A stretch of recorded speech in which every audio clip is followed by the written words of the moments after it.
สุข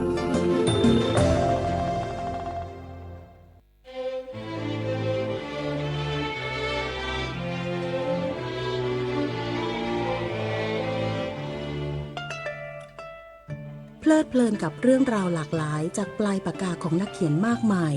ผ่านวรรณกรรมอันทรงคุณค่าในรายการศาลาวรรณกรรมเวลา 20:30 นาทีถึง 21 นาฬิกาทางสถานีวิทยุกระจายเสียง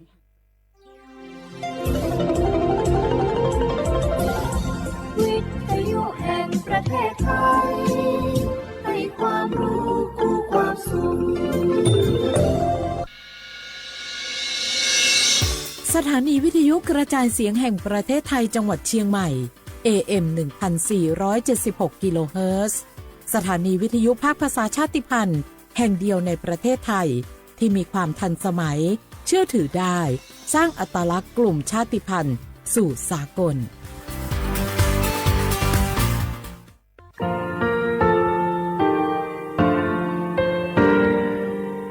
งาคือมีติปิเพกาวิเชลงาคือติกาติชูเลติเลเพกาวิมาเฮยาค่างาคือชอยาออตุคโลกาติเชวิออคือคาติผาคาชูโยอาชูโยวิโยกาคาเดติเลอติเกกาพุติลาวิทปาตองาคือชอยาอาสติกาวิโยงาคือออตุคโลออคือคากาติเชวิเวอีเวมาโกติยาลิเลทอกาอายีเวคาชเวเพวิโยอลักวงงาคืออตุคโลอคืออคากาติยายามาเตียลาบิโลโกงาคือชอยาทอกาอาสติมากาวิคาชูงาคือมีติปิเพกาวิเชลงาคือติมูติฉติเพเลอติกาลิเลอาชูโยเวอวูปุตาเวกันติภาคาเสติเกคาเดกากาติเชวิทัปาตองาคือมีติปิฉกิเพลากาวิโยเชลงาคือเทโจโมโคคางาคือมียาถาตอกคอปิลาตาเวปุลาเวติชเสนีเสหปามัชหปานิงาติชออกขอทามัววิทยาลัยวิชาการศึกษาประสามิตรโกเวออคโลจากเกรทาไทโจโมคุโฮกางาคือมียาถาปิยาลาตาเวตอกคอติพายโย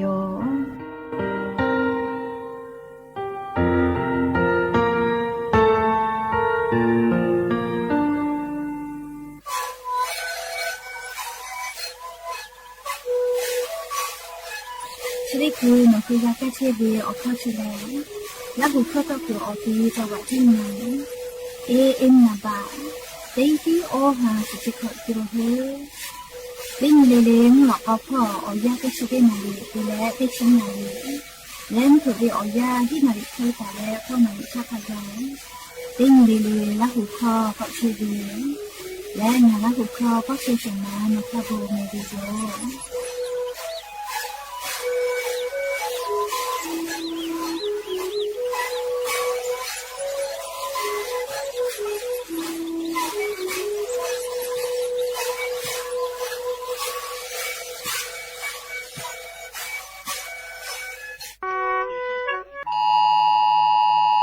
อคอเชเลงาหุมมียาจาวาจิมายอคโลเชตาเวติกาลิลิเกโลกาลาตุเวติชุเซนีงาฮาปามีงาฮาโคชิขออยาตินาลิทา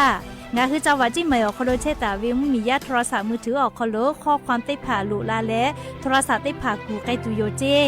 จะได้ปอวิอยาลาจุลาฮาเพลาเวพอฟาและกติปาอโมปอพอติดผ่าโยคือเซลบอกแคสพ่อเย่แลงาหุมมียาจาวาจิมายอคโลเชตาวิติภาเกอลูวิซิเวอเจติภากาลาวิทยาทามียาทาฮัตทูปิกาตัวโปโทรศัพท์มือถืออคโลข้อความติภาลีบุฟลาและออกข้อติภาบูเวทาล่อนไกตุโยเจชดาปะตอตาดอคิตาดอกเมอลอกเชเวเลล่อนเชวิโยงาหุมมียาเกอลูวิซิเวลาจลาฮากาลาวิทยาทากูเฮกูฟากาตัวโปกากาวิทยาทาอชอปาทากะขอทูปิสิเมอบูจา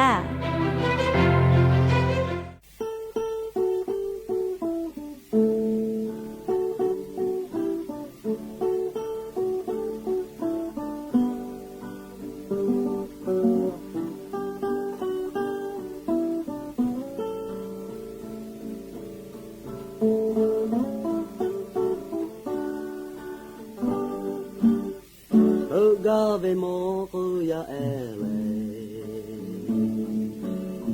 โอปีโยปีมาปุปะโตมาฮองกะเบโทกูฮองไลโอเอโอปาทะยังฮอเวยาเอโฮโคกะกะเบโปโอปาโอเอฮึเตพาเลมาโจโทจาชีจานาเลยูบีบูบีเลเบบีเวอืลาเลงากาเบโมทานาเองาปาฮูบูลาเบนาเองาปาเคงาจาฮาเวลาจามาโมจาโอปาโอเอยาทหาเมมุกเยกะเยเลสุดาเวโยยากะจากะโดดุโกคามาคุเวโทมาคาเมยาเวเมอุเตจาเลโอปาโอเอเวนิมาโกโมเทมิฮิเวเตเพเลโลหะเปโบจาเวโยเจยาเอโฮโคกะกะเวโกโอปาโอเอฮึเตพาเลมาโจโชจาชีจางาเลยูบีบูบีเลเบบีเวอืลาเลงาฮกาเบโมทานาเองาปาฮูบูลาเว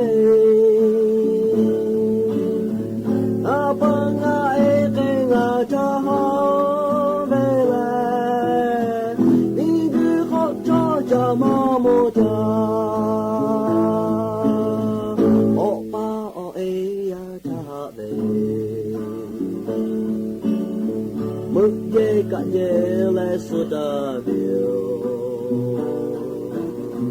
โยยากะจากะโดดุโบโทมาคาเม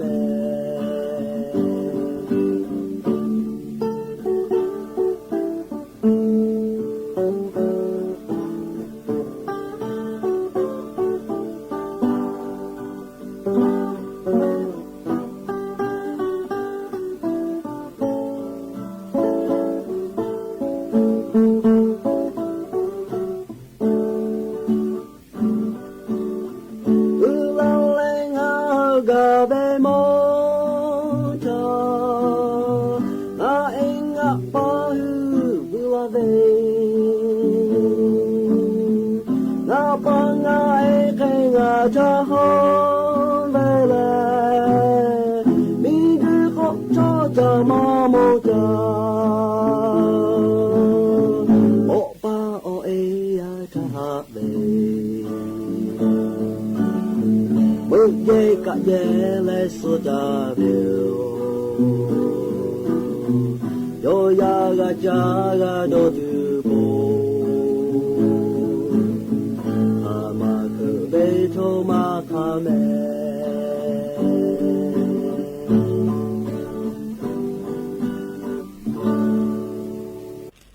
อบูดาจาวิโยอย่าเพิ่งหาติปอทอกะดาจาวิอยาเชอคลงะคือติปอกกะมีลาแลฉป้าอุปาโลเชตาวิอวิอนีราหุยาติพัทติแกไรกาอบูดาจาก็วิอคโลกะกอพูดามอดาเลอคอกะกะดะ ไกเชวิทัปตออลอเปติกาลิเลทะตะอือยอยาวิอคโลละเซจาเลไรกาอบุดะจาก็วิอคโลหะอยู่ลาวิโยแมหาวิอวิอนี่ละหุยาขะพ่อเชพ่อโลเชตาเวคาคิเพเชเลติกาลิลิกาจาเมดอเมซุเมกาเมฮาเลดอซาเชอลีนาจะได้เจอวิอยากานี่คือไทมิงก็คโลแล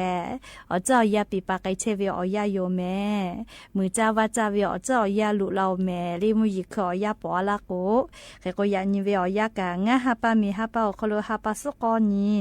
ยานี่แลลั่นแผวิโยแคเตแลจะขอทอกามนี่ฮีนี่ชงาขอสุขแผวิโยยานี่แลเรียงคือไทมิงก็คโลวันพึกมงคลก็วิออนแผวิโยเรียอลอกงคือไทมิงก็คโลแลลี่มือจ้าว่าจ้าวิมมีแผวิโยชะดาปะตอเตขอลิลิกางาคือมียาติจ้ามือจ้าวิอเจ้ายาถาคาเดฟือแปเลมาลือตัวอโปเล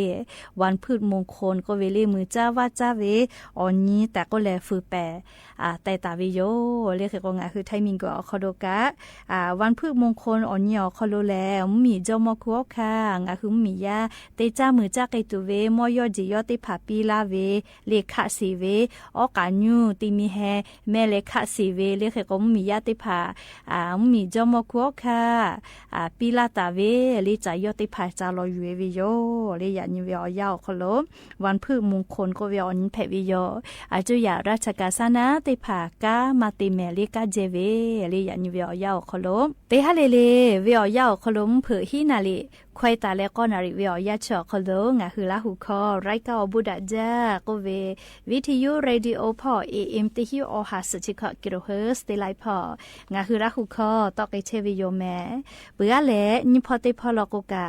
Facebook Fanpage สวทเชียงใหม่ AM 1476พอทอกาไลฟ์สดติดต่อไกเชออวิอนีละหุยาติผาลุละเลกากากาหมอวิทยาธาอชอปะถาแปปีแพวิโยติกาติไลติกาติแชร์ติกาติคอมเมนต์กดไลค์กดแชร์ติและติแกโอกาปิดักไกแพวิโยและอย่าเพื่อหาวิอยาวคโลทอกายูเวลาตาเวซาตาอลอติผาทอกาไลรอจอวิโยแม่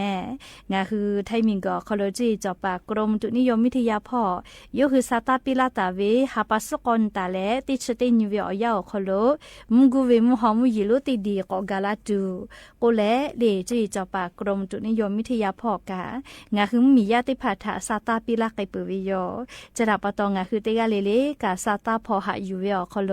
คาเดกูเฮกูฟาตาแม่ลาจละฮามุกูเวมุหอมุยิลุมุกาลาวิทยาธาลูวิสิเวเนคือเยกาคโลมากับฟูมาไกตัวอโปกูเฮเลฟาตาเวเลดะจัตุโยแม่ใครแต่แล้วจะขอป่อจุยจะปากกรมตุนิยมวิทยาพ่อยกหือเจ้ายาฝือแปลาตาเวนี่คือไทมิงก็คโลมุยิคืออยาตาปอลุเอเวแลจะได้หาปันสเตสอคโลตาปอลุเอตุโยจิแม่จะขอแลติขอเลเลทาโกโกมุยิปอเวกะไวเวโยใครแต่แล้วมุยิกาจอมาเว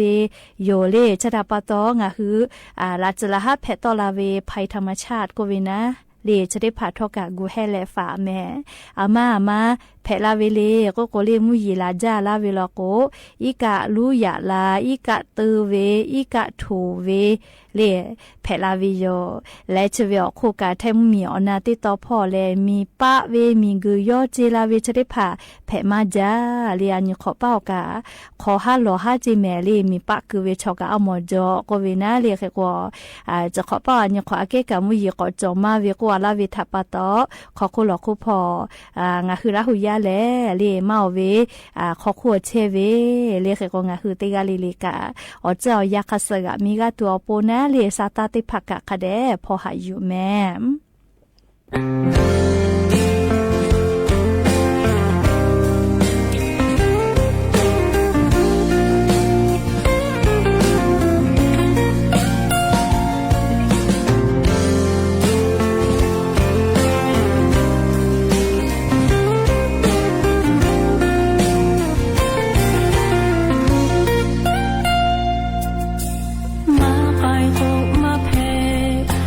ใจกบมากระจา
อจ้าแลเลเชซาจอซาพ่อจ้าดาเวอลอติพาทางะคือติแกก็นาสิแม่อวิอญาระหุยาติพาโอชิบุญฮาวิอยาชมอชเกติพาอาสะกาลาวิทยาทาเลจ้าถ้าจ้ามาเป็นดะไกปุเวอานาโร NCD อโมติพานี่คือชมอชเกติพาเกโลเพมาวิโลจิแม่มาเวเลชมอติพาเลติพาพาโลกจ้าตุติพาคาเดมาจิกาอามากะจ้าปุยเวเลคือโออกากามาจอเวทาปาโตเลชมอชเกติพาชุดคือเวอยาเลเลอานามาเป็นดะไกปุเวอโมติพาเพเวกาทิมาลาวิโยชมอชเกติพาเกอชุดคือเพมาจาเวอานามาเป็นดะไกปุเวจ้าเวดอเวเชเวจอเวอาสติคาทาจ้าดะเลเพลาเวอลอติอานาลีงะคือชมอติผาเพมาจาวินาบัตเตอสมเวอานาจิแมเลเปื่อเลนาบัตนี่เราก็จะได้คือเลบาวะอานาเจอสจ้าอคโลอชอจอเวอานานะอวิอญาระหุยาติภาบาวะอานาชกะก็ตูจ้าแม่งาคือจ้าวิดอวิอคโลคาเดมาจิกาวิทยาทาลีงาคืออตูลูวิสิวิอเจติผาทะกับฟุกเกลาวิโยเฮโกติผาพาโลโกเลจ้าโกจ้ามาวินะช่วยจ้าลิออชูจอเวจ้าหมอก็แม่เวตาเปียวอลูทากะอยู่จ้าเรียกโกจ้ามาช่วยเวจ้ามาอะเลแม่จ้ามาแต่ก็เลยมือเลี้ยงคือตุคโลเลยอานาติจือปติจือเพตอลาเวอสมเวอานากะก็ตูวิติอานาโยหาซาเลกะมาในปื้อแม่เลยเคเตเลเลียบาวะอานาอสจ้าอคโลอชอตาวิกะคาชุโยเฮกงะคือติกาลิเลกะยะญีอาสากาลาวิทยาทาจ้าวิดอวิพ่อกะสอจ้าปื้อวิโยนี่คือหมอก็แม่เวจือเวดอจอเวเจติกะอยู่มาเพลอเลียอลอกงะคือดอจอเวจือเวอเจติภาคสติกะอยู่วิทยาทาก็ตูจาเวเลียอานาบาวะอานามาโกอสมเวอานาชริภางะคือชมอชอเกเกวกาทิเพมาวิเจชริคือเพมาจาเวนะบัตเตอสมเวอานาเลีติฮาเวียปุเสสอเวลโกออชขอปุเสเคเลงะคือไทมิงกอคโลชมอชอเกติภาเพมาเชวิโลจิแมเบื่อเลยนะบัดนี้บาวะอานาโลโกติฮาเวียนชติปุเสจิแมเบื่อแล้วอุนอเนพอจันดาเวอานานาลีนิปุเสภะคิจอเชวิโลเจเลชูเวมอลาเวและโอกามาจอเวเลจะเขตยาลาโกเลเลอตุโคโลอานาจะได้พาเตจือปุติจือเพตอลาวิเจอานาจะได้พาเลฟากาวิโยเลฟาเวอค่าคิกาติฟาเลโกโกเตงะคือจ้าวิดอวิทากาฝึเปจ้ากาจิกาวิโยเลจอลอกุลอยจ้าชมคโกเวจ้าผู้จ้าลือลอโกวิบาโกเวเลเฮโกชอจาวิอชูจอมาเวอะเลเมอะเลค่ะนาปอพอยคือเวชริภากางะคือกาจายอเกวิโยเลออติภาจากะเลเข้ากล้องก็เวนะเลจานอชอจอมาวิจิแม่ติกาลอโกจะสิออจะเจเลติญิเวอคโลเลงะคือออจะเวอลูกูนะออลูกูอลือมาจะจอเจขโนติภากะชะมาช่วยเวลโกตาจาจิเมลิชมาชกะชอจาเวลโกชะมาตาจาเจสาลือเลกะชดิจอทุเรียนเลทุเรียนแม่วิอยาเพวิโยลีอลุงะกุดจอจายาคติภาลโกมาดจอลีอปิญุเวะขามากาจีเอโกงะคือทุเรียนชกะจามาจากุมาดาลอแม่อชอกุว่ามือจอมาจาเวจกุมาเลคติเลฮอเวอซาจอเวเจทุเรียอคโลกาเฮโกฮอจาลืจังะคือฮอจาลืจาทาลีทุเรียจาเวลโกกาอตุขอกาทิฮอวิจิแม่อุกุมืออุกุนาลาวิโยโอกูกะมือลาวิโยลิมาโนมาเทติเลมุยลาวินาลิฮอจาวิอยาวคโลลิทุเรียจามาวิชกะเฮโกลิงะคืออสมุเวอานาเพเลลิบาวะอานาเพวิชอติพาเลจัตุคาเดกาจิกาเลคาเดกานิสอจาปุวิโยหรือเลกามอสาลากูปิลาวินะชติพาทออยาจอจอลิงะคือคาเดกาโดวิโยแต่ก็แลอวิอเนียราหุยาติพาทาชุดิคือวิอยาชมอชเกติพาเกอเพมาจาวิอานาแลลีนาบัติอสมเวอานานาบัญบาวะอานาเจเรียกกงะคือชมติภาจาวิดอวิพอคาเดจิกาปื้อแลลีออตูเชซาจอซากาตูอโปนาลีติกาลิเลทาอลอชติภาอยู่เวลาแลลีจะเคเกามาลาวิโยแม่งาคือ10 บาททองเยเชเวชอติภาโนคือนัชเยออติติภาจปากาวิโลโก งาคือกาเยโจเวเอกสารติพายโยงาคือสิทธิ์และประกันสุขภาพแห่งชาติไม่กา10 บาททองสิเซชบาเยเชเวชอติพาติขอวิอคโลงาคืออปอนัชเยติพาจปากาวิโยงาค่ะงาคือกาติกาวิโยออกคติพาแลไงจ้าแอปพลิเคชันสปสชไลน์สปสชไม่เลกาโนฮืออตุโนฮือสถานีอนามัยมะโกศูนย์สุขภาพชุมชนเมืองไม่กะอาจุยารัฐบาลวินาชเยโนคือ10 บาททอเยเชวิอติอคโลไกและจะปากาเพวิโยและออเลมุติคาแลโนคือสายด่วนสปสชก็เวเตแซศูนย์ชีวิตถาโทไกและโนคือนาชเยอติติพาจปาเพวิโยและงาคือกาเยโจเวละไทยกษาติพาแลบัตรประจำตัวประชาชนไม่กะอาจุยาราชกาตอลาตาเวหมายเลขบัตรประจำตัวประชาชนที่จุเซแม่โจเวบัตรติพากาเพวิโยย้ายบามาโจเฮวิชอติพาโลโกใบเกอตาติเลเยเพเวไม่เก่าปอยเวบัตรประชาชนเกียวเยนาบะทอรอติชอเกียวเยเพวิโยและงาฮือลุเยตาเวนัชเยติพานี่คือเวบัตรประชาชนคัสโซมากาตาเวติพาโลโกโนฮือเชตาเวอติอคโลเยเสพาเวละโลลาตาวิลิมาให้กาค่าคอลอคอโลละโลลาตาวิค่าเซไม่กาโนวิปอลิเมลีละโลลาตาวิลิมาติพายเยเพวิโยไม่เลยกาโนฮือเยงาเชียวิโลโกเยงาเชียวิใบเสเยงาเชผู้เปียวิติพายอีกาผู้มีผู้เปียวิใบเสติพาอตาติเลละท้าติพายเยเพวิโยเฉลงาคือ10 บาททองเยเกืออคโลนัชเยติขอเวียวอปอจปากาและงาคือจปาวิทยาธากาเยโจเวละฐานเอกสารติพาเพวิโยและอย่าเพื่อให้ติปอทอชิลากาลาติเวออรอติพาจะคิไม่จะได้โยแม่กาแกพอนาแล้วกาปิลาเชเวติกาลิลิทอกาอบูจาแม่ติกาลิลิกาแม่กาแม่เชซาจอซาเลฮาเลโดซาปีอบูจา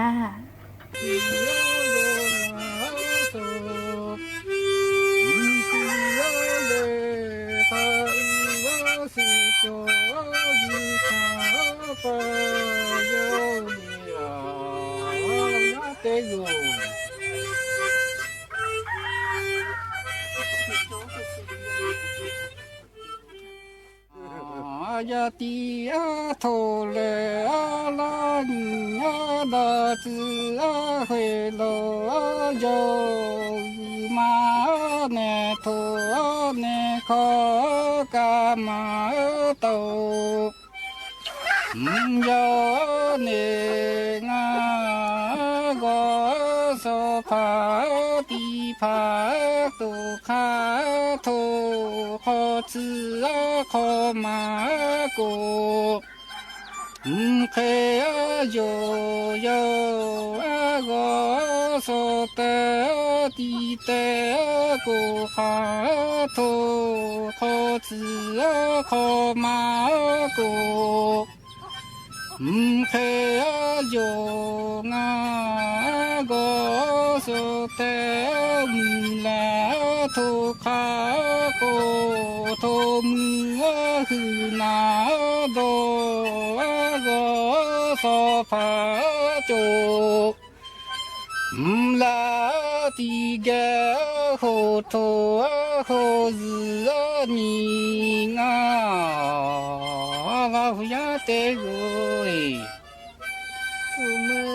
เจมือลีนูยาคิโตเจทุเลเนโจกะเลนูยาคิโตเจโจปอซาเปเนมือตุลาเว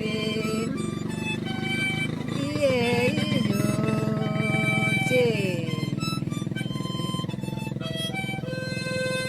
ชะปายามาโทเจปายามาเจ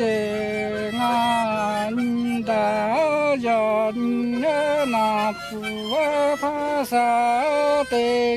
ญโลกดาเนโคกะเคโยโกยะจิติโก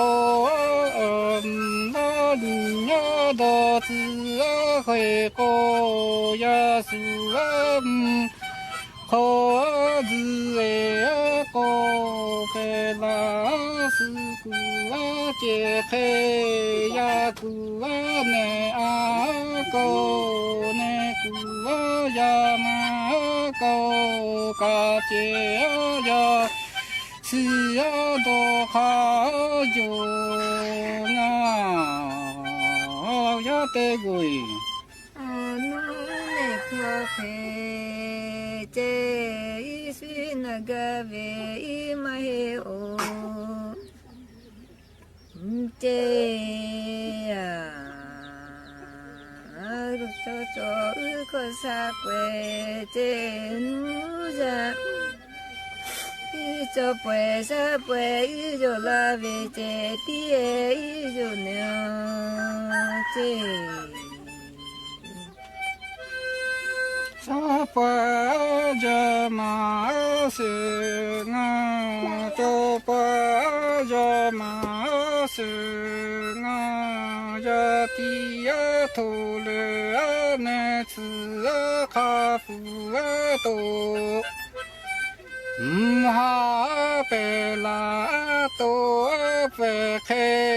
西呀些多呢嘛夫呀嘎呀有嘛这。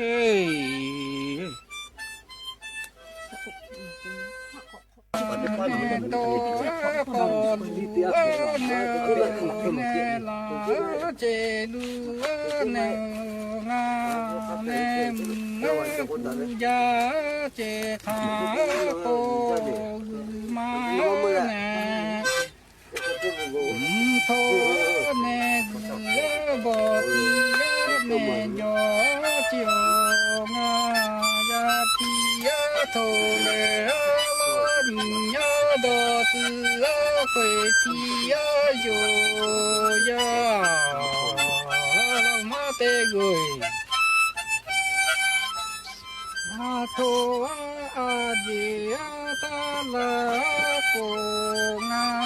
呀的的你谁呀雨嘛一年来多来那夫妻呢夫可以结。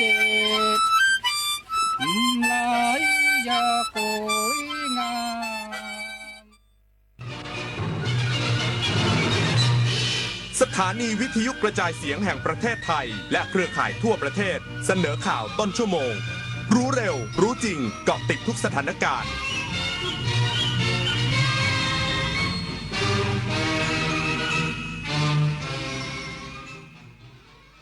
รับฟังข่าวต้นชั่วโมง 21 นาฬิกากับอานนท์ นันตะสุคนครับททท.ร่วมกับสายการบินบางกอกแอร์เวย์เปิดโครงการตรา Discovery Iceland and Beyond ดึงดูดการท่องเที่ยวภาคตะวันออกอีกสักครู่กลับมาติดตามรายละเอียดครับ จากน้ำพระราชหฤทัยของพระบาทสมเด็จพระเจ้าอยู่หัวที่มีพระบรมราโชบายในการพัฒนาฟื้นฟูคลองต่างๆทำให้คลองแม่ข่าจังหวัดเชียงใหม่เปลี่ยนจากคลองที่มีสภาพเสื่อมโทรมเต็มไปด้วยขยะและน้ำเน่าเสียสู่การเป็นแม่ข่าโมเดลคลองสวยน้ำใสไหลดีชุมชนมีสุขต้นแบบโครงการจัดการคูคลองในแหล่งชุมชนเพื่อสภาพแวดล้อมที่ดีและพัฒนาคุณภาพชีวิตของประชาชนอย่างยั่งยืนมันอยู่เบื้องหลังคอยชี้นำคอนเทนต์ในโลกออนไลน์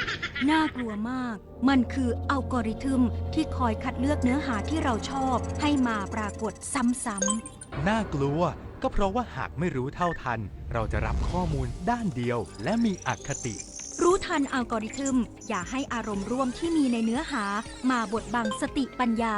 อัลกอริทึมจะไม่มีทางเก่งไปกว่าเราเมื่อเราก้าวทันเราต้องรักษาพัฒนาและส่งเสริมผลประโยชน์เพื่อความก้าวหน้าสู่ยุทธศาสตร์ที่สำคัญเราพร้อมผลักดันกิจกรรมเชิงรุกที่สร้างสรรค์ในทุกมิติรวมทั้งสร้างสรรค์ความเข้มแข็งในภูมิภาคที่มีอาเซียนเป็นศูนย์กลางเราสนับสนุนการส่งเสริมและเชื่อมโยงในเวทีเจรจาการค้าการลงทุนเรารักษาสันติภาพเสถียรภาพความมั่นคงและความมั่งคั่งประชาคมอาเซียนประชาชนเป็นศูนย์กลางเราไม่ทิ้งใครไว้ข้างหลัง มหานครแห่งอาหารและบริการหาล้านสู่ตลาดโลกซอฟต์พาวเวอร์ด้านอาหารปลากุเลาเค็มตากใบนราธิวาสไก่เบตงยะลาปูทะเลปัตตานีโคพันธุ์พื้นเมืองและแพะวัตถุดิบชั้นเยี่ยมของท้องถิ่นได้รับมาตรฐานอาหารสากลและอาหารหาล้านผลักดันให้เป็นพื้นที่มั่นคงทางอาหารสร้างเศรษฐกิจชุมชนเพื่อยกระดับคุณภาพชีวิตภายใต้ระเบียงเศรษฐกิจหาล้านจังหวัดชายแดนภาคใต้การท่องเที่ยวแห่งประเทศไทยร่วมกับสายการบินบางกอกแอร์เวย์เปิดโครงการตรา Discovery Iceland and Beyond ดึงดูดการท่องเที่ยวภาคตะวันออกเป็นจุดหมายปลายทางที่น่าสนใจนางสาวถาปณีเกียรติไพบูลย์ผู้ว่าการท่องเที่ยวแห่งประเทศไทยหรือททท.กล่าวว่าททท.ร่วมกับบริษัทการบินกรุงเทพจำกัดมหาชนหรือบางกอกแอร์เวย์ยกระดับจังหวัดตราดและเกาะต่างๆรวมไปถึงจังหวัดข้างเคียงให้กลายเป็นจุดหมายปลายทางที่น่าสนใจด้วยโครงการตรา Discovery Island and Beyond กระตุ้นการเดินทางท่องเที่ยวของนักท่องเที่ยวกลุ่มที่มีศักยภาพในการใช้จ่าย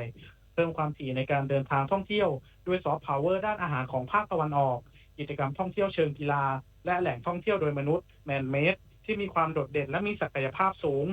โดยเฉพาะจังหวัดตราดที่มีทั้งแหล่งท่องเที่ยวทางธรรมชาติทางทะเลอันสวยงามอาทิเกาะช้างเกาะกูดและเกาะหมากถือเป็นสวรรค์ของผู้ที่ชื่นชอบกิจกรรมทางน้ำเป็นแหล่งวัตถุดิบทางด้านอาหารทั้งอาหารทะเลที่สดใหม่ผลไม้นอกจากนี้นักท่องเที่ยวสามารถเดินทางเชื่อมโยงไปยังจังหวัดจันทบุรีเส้นทางสู่เมืองสร้างสรรค์ด้านอาหารจึงเป็นจุดหมายปลายทางที่เหมาะสำหรับการเดินทางเพื่อแสวงหาประสบการณ์อันทรงคุณค่าพงศ์ธนพรหมารายงานอำเภอตากใบจัดกำลังเจ้าหน้าที่กองอาสารักษาดินแดนและเจ้าหน้าที่ตำรวจประจำหน่วยเลือกตั้งทั้ง 19 แห่งเพื่อดูแลความปลอดภัยเตรียมพร้อมสำหรับการเลือกตั้งนายกเทศมนตรีและสมาชิกสภาเทศบาลปี 2568นายกฤษดาสุขสบายในอำเภอตากใบกล่าวว่าการเลือกตั้งนายกเทศมนตรีและสมาชิกสภาเทศบาลในพื้นที่อำเภอตากใบนั้นทางอำเภอตากใบได้มีการเตรียมความพร้อมในด้านการรักษาความปลอดภัยโดยได้จัดกำลังเจ้าหน้าที่อส.และเจ้าหน้าที่ตำรวจประจำหน่วยเลือกตั้งทั้ง 19 แห่งทั่วเขตเทศบาลเมืองตากใบขณะนี้ทุกส่วนงานที่เกี่ยวข้องมีความพร้อมเต็มที่ในการจัดการเลือกตั้งและทางอำเภอตากใบขอยืนยันในเรื่องความปลอดภัยของประชาชนที่จะออกมาใช้สิทธิกันในวันอาทิตย์นี้ด้วยโอกาสนี้จึงขอเชิญชวนพี่น้องประชาชนผู้มีสิทธิเลือกตั้งที่มีชื่ออยู่ในเขตเทศบาลเมืองตากใบขอให้ร่วมกันออกมาใช้สิทธิของท่านในการเลือกนายกเทศมนตรีและสมาชิกสภาเทศบาลเมืองตากใบเพื่อทำหน้าที่ดูแลพัฒนาพื้นที่เขตเทศบาลเมืองตากใบต่อไปในวันอาทิตย์ที่ 11 พฤษภาคม 2568 ตั้งแต่เวลา 8 นาฬิกาถึง 17 นาฬิกาณหน่วยเลือกตั้งที่ท่านมีชื่ออยู่นอกจากนั้นในวันดังกล่าวทางสำนักทะเบียนที่ว่าการอำเภอตากใบยังคงเปิดให้บริการแก่พี่น้องประชาชนที่ต้องการติดต่อขอรับบริการในส่วนของการทำบัตรประชาชนเพื่อใช้เป็นหลักฐานการยืนยันตัวตนในการไปใช้สิทธิเลือกตั้งอีกด้วยวิรพัฒน์เพชรสุดสวท.สุไหงโกลกจังหวัดนราธิวาสรายงานพาณิชย์จังหวัดนครสวรรค์ลงพื้นที่ตรวจสอบราคาและการปิดป้ายแสดงราคาชุดสังฆทานและชุดไทยธรรมช่วงวันวิสาขบูชาปี 2568 เพื่อป้องกันไม่ให้ผู้ค้าฉวยโอกาสปรับขึ้นราคาสินค้าเอาเปรียบผู้บริโภคนางพนิดาวานิชรัตน์พาณิชย์จังหวัดนครสวรรค์เปิดเผยว่าสำนักงานพาณิชย์จังหวัดนครสวรรค์ได้ร่วมกับศูนย์ดำรงธรรมจังหวัดนครสวรรค์ลงพื้นที่ตรวจสอบการปิดป้ายแสดงราคาจำหน่ายชุดสังฆทานชุดไทยธรรมและสินค้าที่เป็นปัจจัยพื้นฐานที่ใช้ในช่วงเทศกาลวันสำคัญทางพระพุทธศาสนาโดยเฉพาะวันวิสาขบูชาที่จะมาถึงนี้เพื่อรักษาความเป็นธรรมทางการค้าป้องกันไม่ให้ผู้ค้าฉวยโอกาสปรับขึ้นราคาสินค้าโดยผลจากการตรวจสอบพบว่าผู้ประกอบการในพื้นที่จังหวัดนครสวรรค์มีการติดป้ายแสดงราคาและชนิดสินค้าอย่างชัดเจนครบถ้วนตรงตามประกาศของคณะกรรมการกลางว่าด้วยราคาสินค้าและบริการที่กำหนดไว้พร้อมทั้งแสดงรายการสินค้า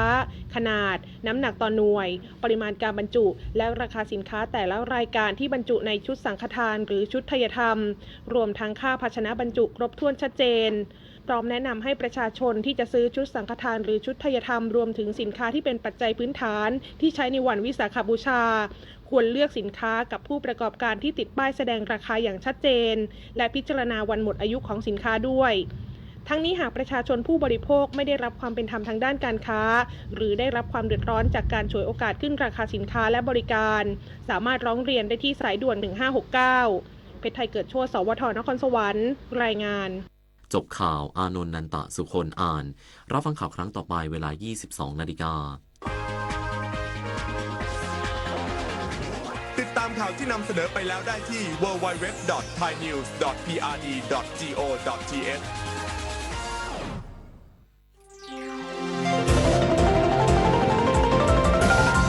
วิทยุแห่งประเทศไทยให้ความรู้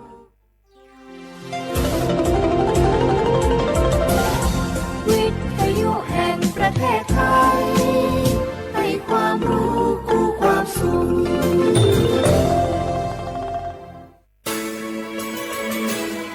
สถานีวิทยุกระจายเสียงแห่งประเทศไทยจังหวัดเชียงใหม่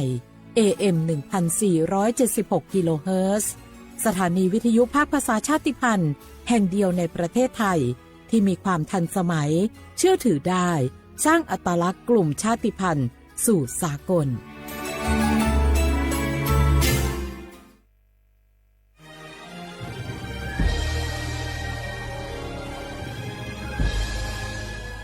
เกิดเป็นคนไทยเติบโตบนผืนแผ่นดินไทยจงภูมิใจในความเป็นไทยชาติไทยเรานั้นนับเป็นชาติที่มีความเป็นมาเก่าแก่ยาวนานเรามีภาษาวัฒนธรรมและมีสิ่งต่างๆที่เป็นเอกลักษณ์ให้เราได้ภาคภูมิใจในความเป็นคนไทยเราควรเห็นคุณค่าและมีความรักชาติหวงแหนแผ่นดินอันเป็นมรดกของบรรพชนร่วมภาคภูมิใจในความเป็นไทย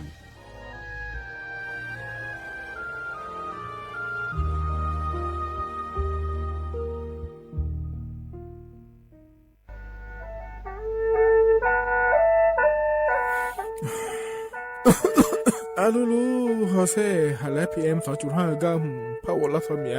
มัวที่ปอยมามึงอ่ะสักแกบอกว่าจะช่วยในเป็นลาสเมียเงแม่ฮกว่าดูนะยกนาลูโคโลยาสาแม่อย่ามือจะซาโดพอก็เดเลยโดเดกาพอป้าเพียงก็เดเลยฮอเธอเยอะพอป้าเพียงก็นี่เดเลยเธอรวยไหมอดีมาก็ก็ฮกอดีรวยเดินพังอ่ะ PM 2.5 ก็ก็นะยกหือก็ก็ยกนาลูเดเลยก็ก็เธอมีแน่อายุวันในบีมือดารายังงาและโยกนาลูยาฮอลืดาก็ก็ง่ายยืเนี่ยจังไงดอเจถ้าคือลอยยืนิวโยฮันเนสลาดาข่าวเฮวอยู่ผู้ลาโลอดัวบผู้ลาโลเฮจีเฮจีมีจามาคืนนี้ลาลือเนมาลาลือจีน่าเดินนะคนนี้มีฉันได้มือพาลาคือเนดาวยืนิวน่าบ่ชมีจากไอ้มาบีดูลานียาฮอลืดาง่ายยืนิวบ่ชมีจากดูฮอร์โมน่าอาชอเจ้าหน้าที่ตัวปาฮอลืดาเดินอาเข้ามาดอจาบีลอยยืนิวน่าโยวานาลูชอบาวเนอาบ่ยาคดาง่ายยืเนี่ยบ่ชมบีเจียวเนสาจะแลอยู่หาสู้เอาเธอโดมาอันพันโยฮานาลูอาลาเจ้าที่เขาลอยกัวเนโยฮาเนอดันไปดาวมือดาลาเนโยฮานาลูสาก็พอปะมือดาลาญาพายอดีมาไทยช่อหาโยนาลูห่ออาชอมีหองช่อหาโดเดกาลาเดอสายมือวงอัญญาพายยอลอบิโลและโยนาลูตะกอลวยยาฮอลืดาง่ายยืเนียว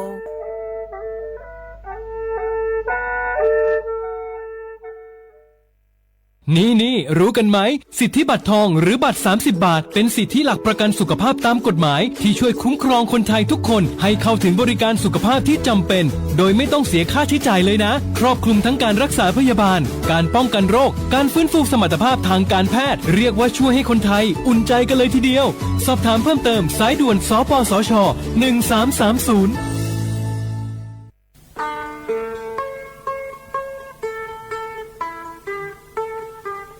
จังหวัดเชียงใหม่พอปานเนอย่างล่าได้ช่วงหาโยฮานาลูตะกอลูกมอเนบ่ชอมีจาทักเคเดโยฮานเนจังไงดอเจบิเจทักเคเด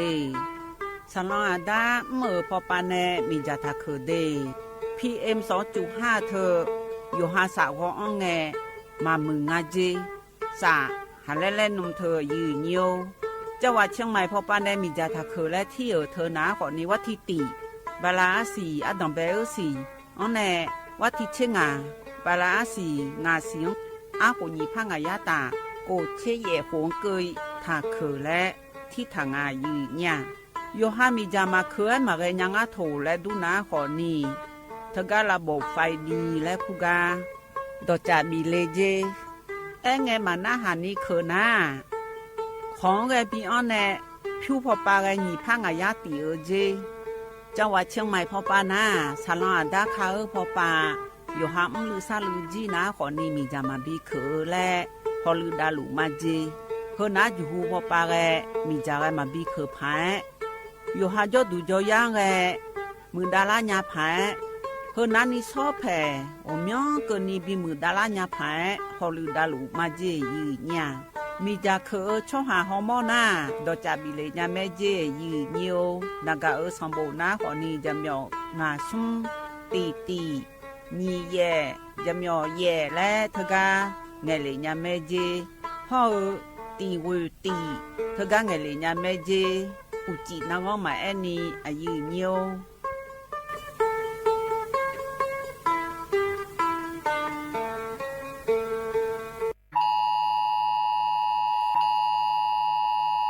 ထကမောထေစာထနာလောယူညိုထေလာချလာငယ်ယူမထေစာဂျေဒေယူညိုဒေเธอมอลานาขอนี่อบุบในบิลาเจอยู่หามือถึงจังหวัดเชียงใหม่ละเฮกายอมาจังหอนาขอนี่วัดที่เชซุ่มไงนองบลาสิงาเสียงอาหุญีพังายาตากูเชเยหวงอายามนาลิทีหลังจังหอมาเจมาเมอละแต่จังเจยุชาโปกาจังนาขอนี่มือถือพอปานเนเซลบอกแค่แลอยู่มือพอปานเนจังเจเธอกากรมป้องกันและบรรเทาสาธารณภัยเธอปานเนยาลันแต่ช่อหามือถึงยากุยายังกาจอดวงเพียกเนเจว่าที่เชซุ่มไงนองบลาสีเสียงอายามนาลิทีหลังจังเธอยุมยางาล่ะมายุมยางาล่ะและยาลันแต่ช่อหาเทลาชลาไงบิยุมหอและยุมหอเจยืเนี่ยเฮยุมดาญานาขอนี่ชอบแผ่กเจเทลาก็กอยาขอเนี่ยข้อลายอย่างนั้นแต่ช่องหางแต่ซาโคโลบีมอเนสงบบอังละนะขอนี่เฮจีก็กอเฮจีก็กอและเทลางาเดและข้อลายบิสิญญาพายเฮยากานาทีอากันเนเจวัดที่เชซุ่มเงินนอชอจงหงไงถ้าชอกุยเจและยืนโยข้าชอเมนู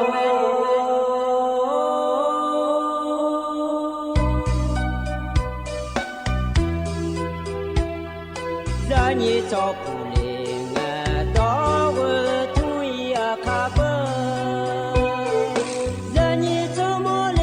啊，到我超意啊，卡不？超怕马西早茶路啊，那一步，上马我那马西过来边一步，困路马西。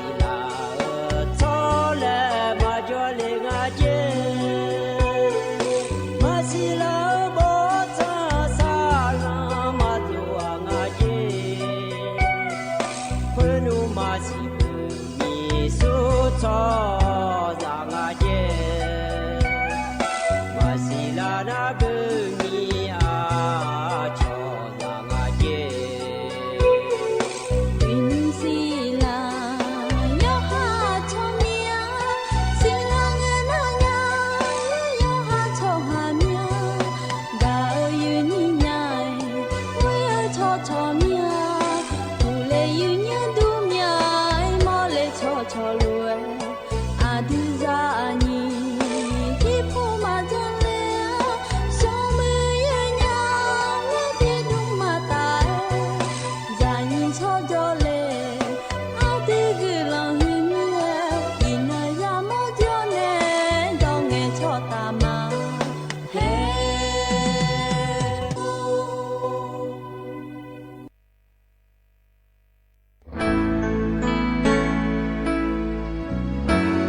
อุจิพออุดุธรรมเด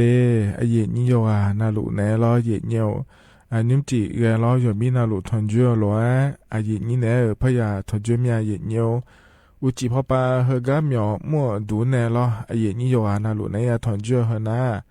อายามนาลีเวหลานเนนาลีเชหลังกนิแมเดเยเนียวเดนิมจิลอเยเนียวจนเจองานนางมีชาลาแม่เยเนียวลอวันศุกร์นะชาลางานในเยนี้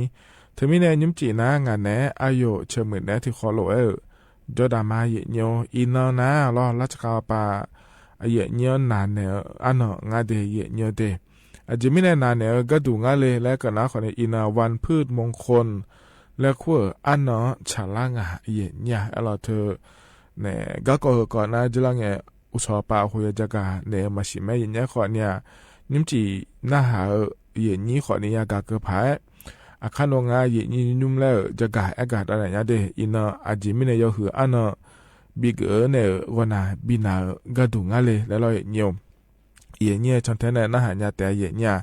ในอินหนานะนึกสอบให้ในสอบไพ่เบอร์กดน้องให้ในจอนน้องฉลางานในนี่น่าจอนน้องเงินนะคนในเพศอันยคือที่นั่นแล้วพัชฉลางานเดียเงียวหล่อเพศอันนะคนในวันวิสาขบูชาร้อยเงียวหน้าเดือดไทยมีของเราคนหน้าเพเซอร์อันนั้นก็แล้วนะวันนั้นเนี่ยเยอะจนนั่งอันนั้นพัชชาเลี้ยวมีเนี่ยจนเจอเงินที่นั่นแล้วพันน่ะลองเนี่ยงาเดียเยอะเดียหน้าเยอะจนนั่งอันนั้นไทยมีของเดือดนี่ร้อยเยอะอาส่วนมาข่าวล้อเธอเทศบาลละคือ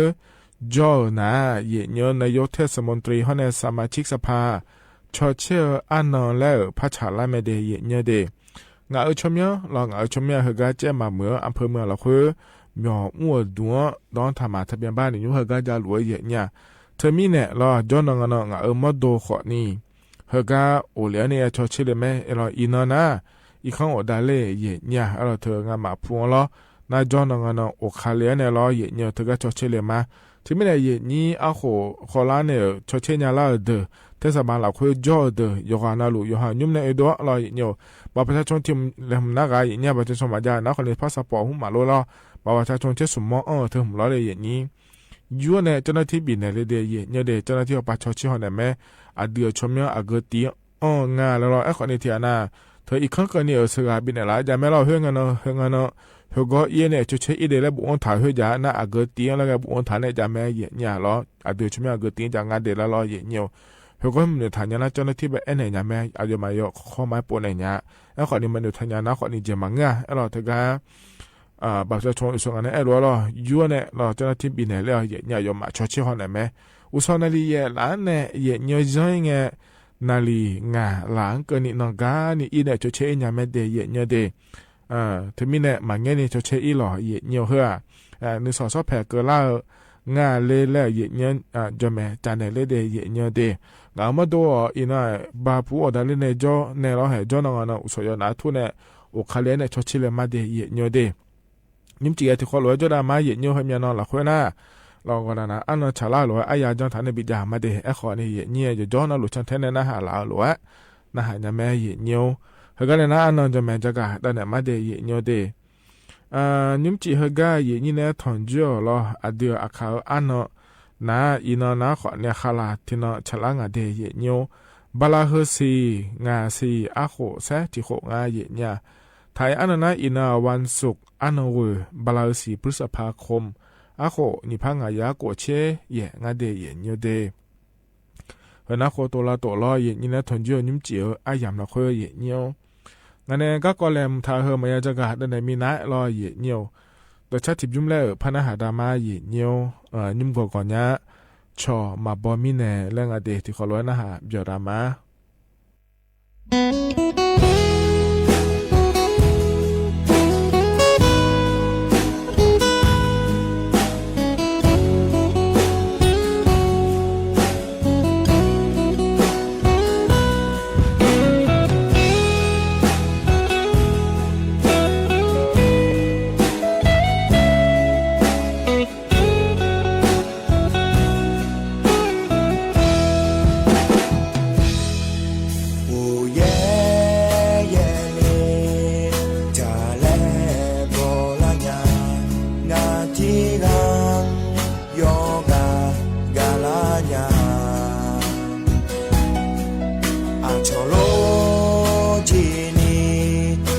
มาบอ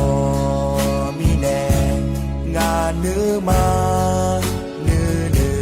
สาลาญามาบอช่อหาที่อาจอเมโลจอนา nga ne ya ha ma ya ha bo mo nya u ye ye nge ta le bo la nge ti ga jo lo nu ya ha bo mo nya yo ga ga la nge a pya la nge ngang sa ne la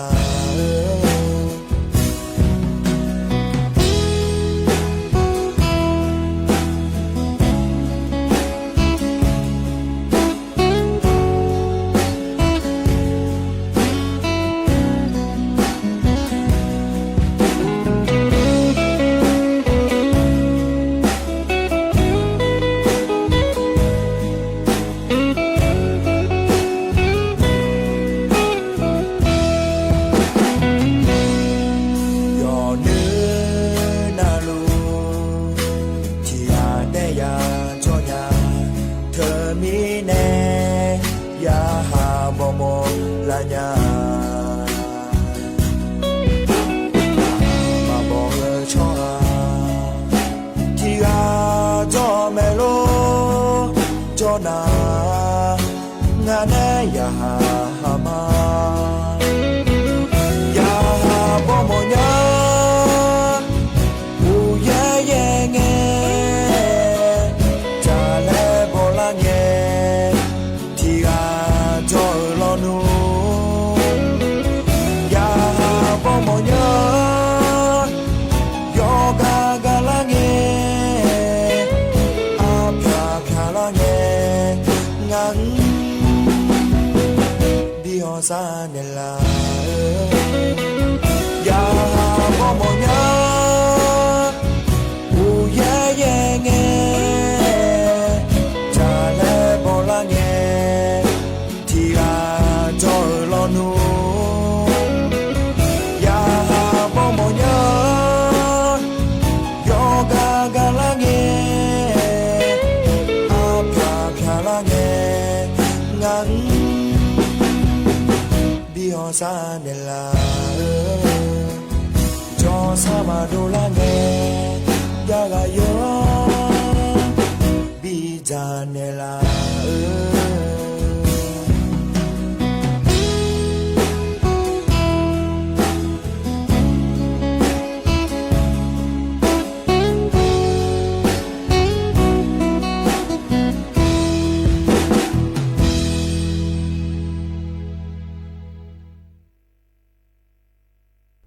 อาจจะพอในบินหาดาดชาตก็จะยุ่มนาลอยเนียว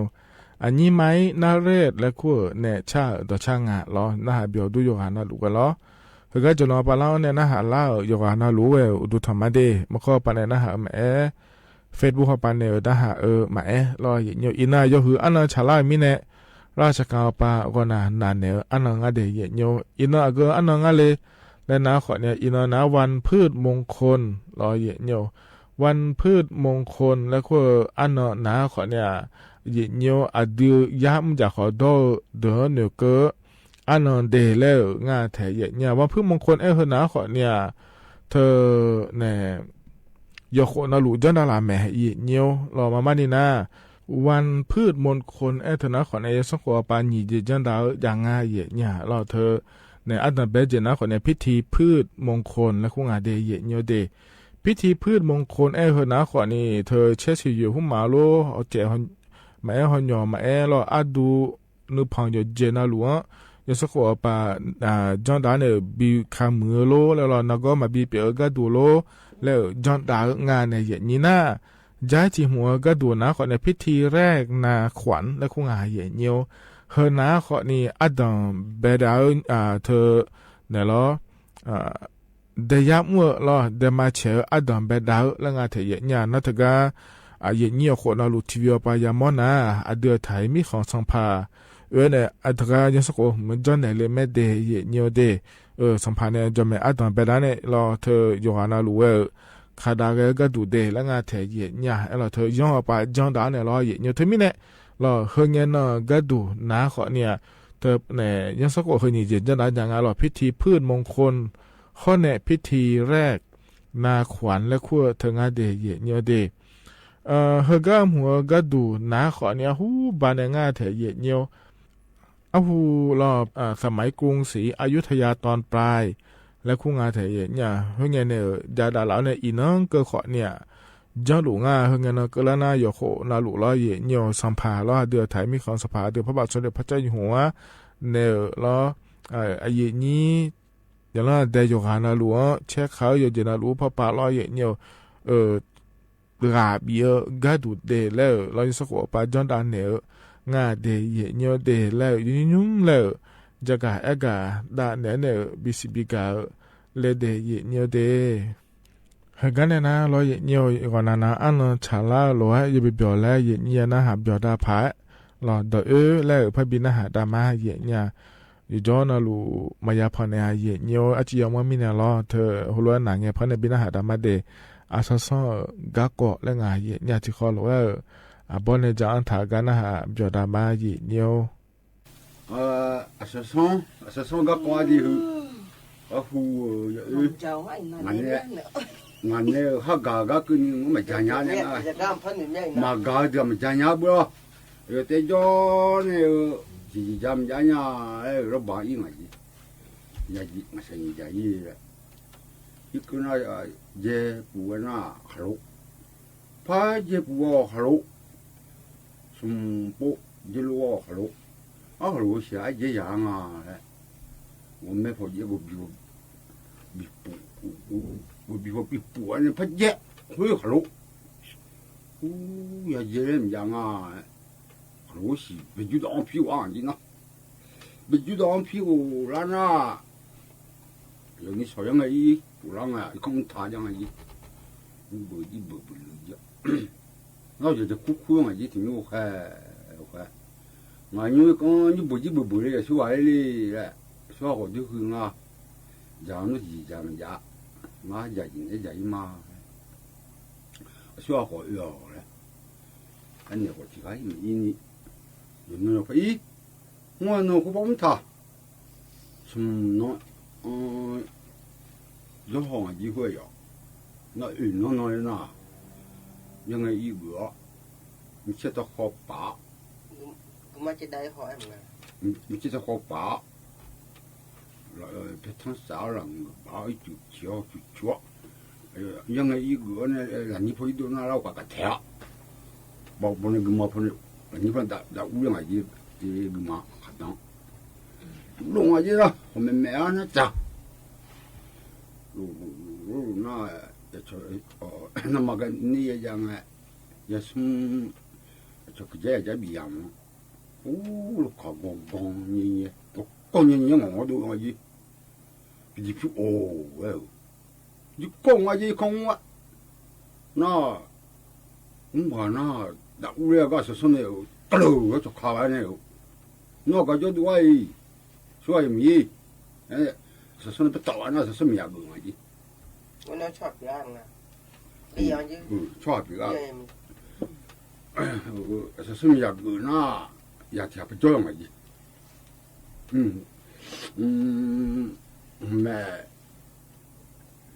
rồi ba na chỉ cú bia chỉ diêm cho chỉ tết rồi cái tết à chỉ cú ya anh nào chỉ dùng ya ai chỉ cái ya ai dùng cho cả số à chiu đứa mà hư đấy cho cái ya ai bia nó hay chỉ lừa chứ không đấy ya cú cao đấy phải ya cú anh gì chỉ cũng tới đưa mới nha cả mình cho cả ai biết cả giờ giúp cho cả này cả nó chỉ mình cũng cả là phải này chỉ mình cho có chỉ mình cũng nhớ cả mình cho cả ai biết cả nó chỉ mình giúp cho gì chứ cũng cả nó chỉ mình cũng cả là phải này 我那股我的chuyện này mà sao chỉ tem lũ了，那边路那边这个搞，那边搞那么牛，嘣，不就不，这牛股搞那边牛股比干的，啊牛我也没那破那在哈么呀，有哈面，看见一样了，一样的搞，那边搞那牛哎，路了哈就不一。我就表示呢，也听下叫嘛的，也听下叫嘞呢，就嘛，说上你切也或者呢你切的话，那么也怎么有块嘞？那么也怎么有块得喝，我天在呢也没呢，我要在呢了，要天没呢，别喝，我一个人嘛闹嘞，那嘞，在呢就没得呢。养人米，养鸡，养鸭嘞，亏啊嘞，把老帮做干了，养鸭我多你看没计划，一句不少，一个比他那嘞，从家在那嘞嘛，喂嘞，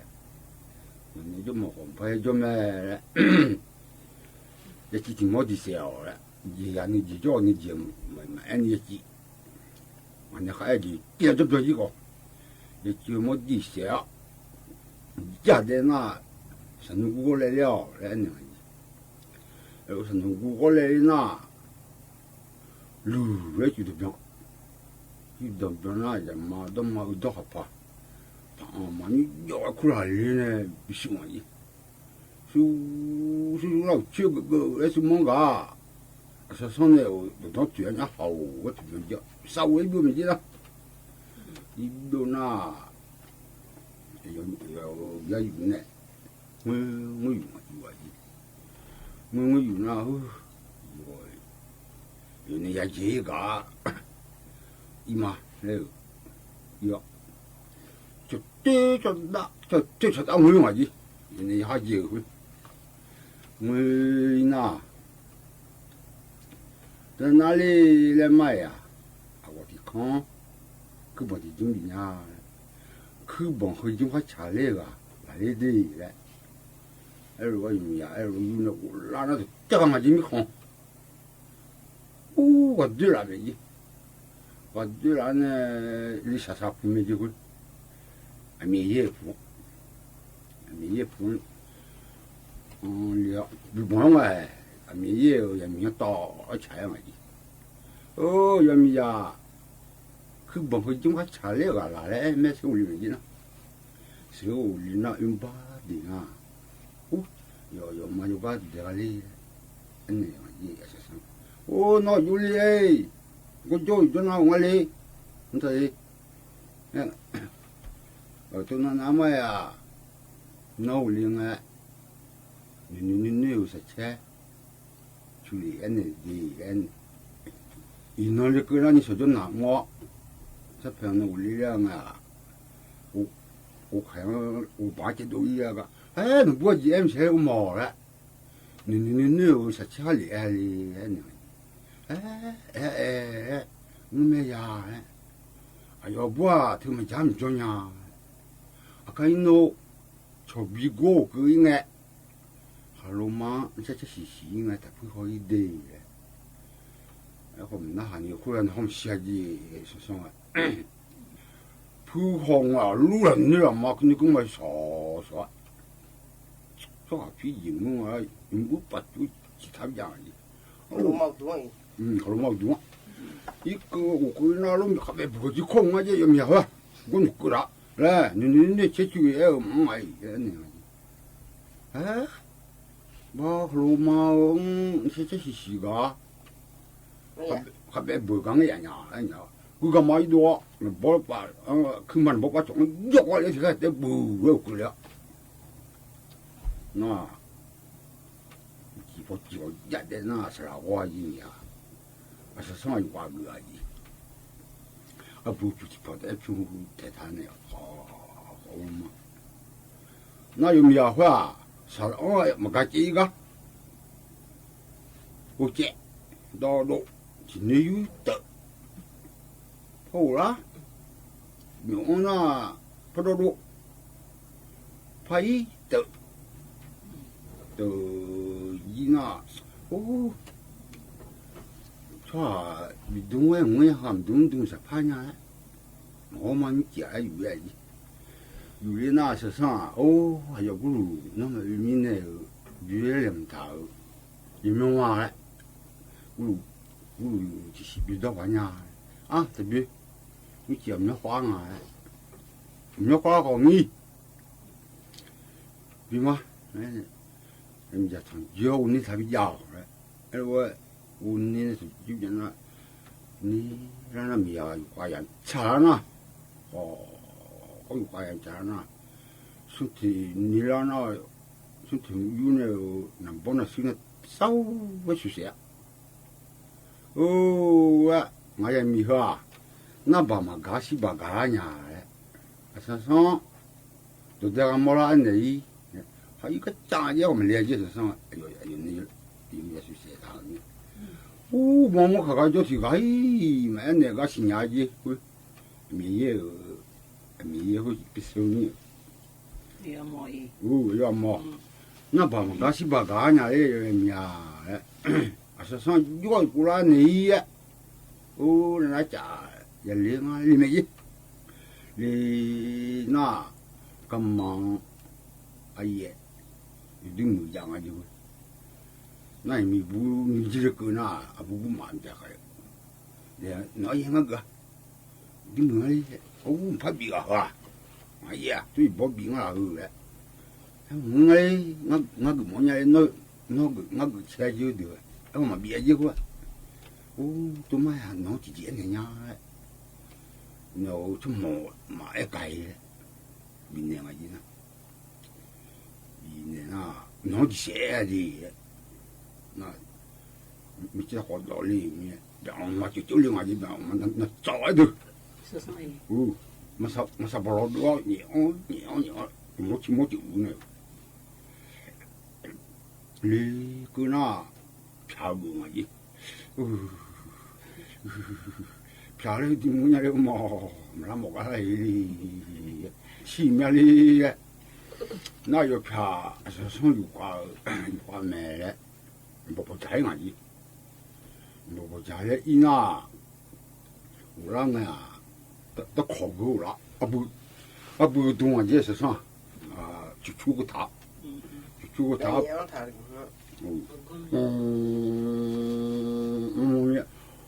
会我真那带我在这啊，就是那把那比在了，对，哦啊，也便宜嘛。也一批多啊，我对了这，身上老不拉抓，这好呢，这个木就木，我对了这。身上你讲个不拉抓，那出来夹，这那我不知道的，我不知道，我们是不知道的，是不知道那，没有人嘛把人家去抽人的，是不帮一句话是这个是唱。一讲啊哟，唔点啲佢，我好佢啊，一笑，咋，我嘛有了好用啊，丢完了不就这个那丢啊，哦，好佢我啊，唔点啲佢我好啊，说什么接了好啊哟，说什么包就当啊，一个咧推我去。那老呢，得都我老都比老啲咧，我说白话呀，你比老個就快啲，我不知道嘢啦。老伯呀，說那我不忙講那我頭，我唔出事，是嗰呢，就拉得因都個呀，口子都白。我明明就看有嘛没吃饱，我去点把点也就是呢。那点下去，在那我普遍去丢， 동아지 나가 du 엄청 째 거 꼬아지 또 꼬는 배 니네 아지나 와 거 임파대 아지 얘제 저기 부박 꼬는 거 느끼 그래 뭐이냐 처음 봐자 너냐 야 dum등 아지나 야 dum등 그 답이로 아지 들르지시 젤레지시 통팀 숨 어떻게 dum등가 올리나 전화 가로 체이 미예피가 뭐 이쿠빌로 와이 예 아무 페이 아무 페이요 뭐 침내로 난 안녕하니 매면 매엄라 그냥 뿌뿌 좀 달래자 라我用天马了比我基本上也偏来的哎我不懂这来家这些么出多一里啊皮毛怕两个看不住天马我玻璃个大皮些多炸是那个炸一个一皮嘛那我看样个是那波红的我明天把它给那炸个那一缸的别的叮这噜说我可了你我丢了别忘记米个可以米不冷那讲啊不家没拉别的有别的谁那说是那买了就必须得我你抢必须没有你抢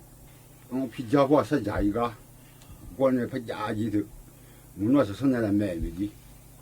和烤好没得啊嘎我那么家人要的拉表姐拉表嘞拉表啊那有好把车不拉如果一看到我了我大家参加一个那不是了嘛新年参加一个不加牛的面垃圾如果嘛是有我牛的我真的不加牛不是我那面垃圾我那是啦是皮毛好参加啊你去我那个没啊如果把牛的那没我不是那表姐了那和快个也是我ถ้าก็พอเนี่ยบินหาดาดรอซะก็ยันหาเบียวด้วยเย็นโยหานะหลวยล้อเย็นเนียวก็นั้นเนี่ยดอชาติบิมแล้วพะนะหาดามาเย็นเนียวทาโชเจและชาดอชาดิโยหานะรู้กะเบียดอชาแม่เย็นเนียวนะหาเบียดามา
的米烟呗，啊哟啦会啊呢哟。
ดอชาเทนากาเบียดอชาเยญาทัชโชเจและงาเยญยวานาโลยนะหาเบียดัวเยญยวลอเฮกันนะยามคาเจลาเฮอายะชากาเลบินะหาดากามาเดเยญเดเฮกายุมพอในบินะหาดาหุมนาลอเฟบัวปะเนยาลางาและบ่ทะเลยังเถชมยมอังาลอมีเนชมยมยาไอโดงาในเยหุมพออายามจีนาขอนี่ก็อิมาเดอุจิอุมเดเยญยวคันซอกอนงันกะลาแมเยญาอุสอปานานาลีเยลาเนเยลาทิเกนกนินะคอนิรัฐบาลปะเนเยญกะก็จักไอกากานาหาวเนลอนาลีเยลาทิเกนเนวลังกนิแลที่ขอลอยปะทอนจุลามาเดญุจินะลอก็อิมาเดอุดุธรรมา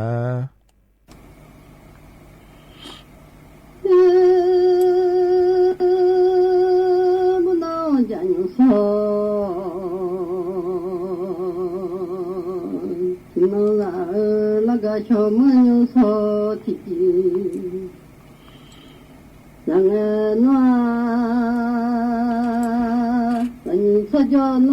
啊听的，让人子来来啊走忙哦。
dong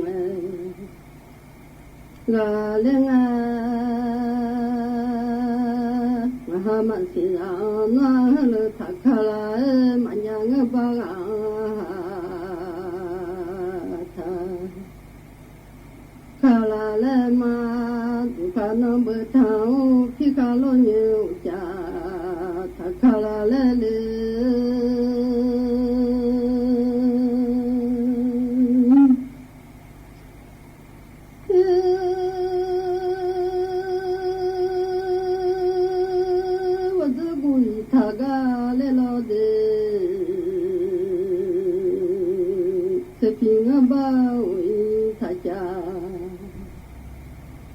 la lo le ma anh sa jong ha ti lu la bo so so la ti ga ti ye sa anh do to ti ga ti do te ma wo bu do ya yu so ti na de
สถานีวิทยุกระจายเสียงแห่งประเทศไทยและเครือข่ายทั่วประเทศเสนอข่าวต้นชั่วโมง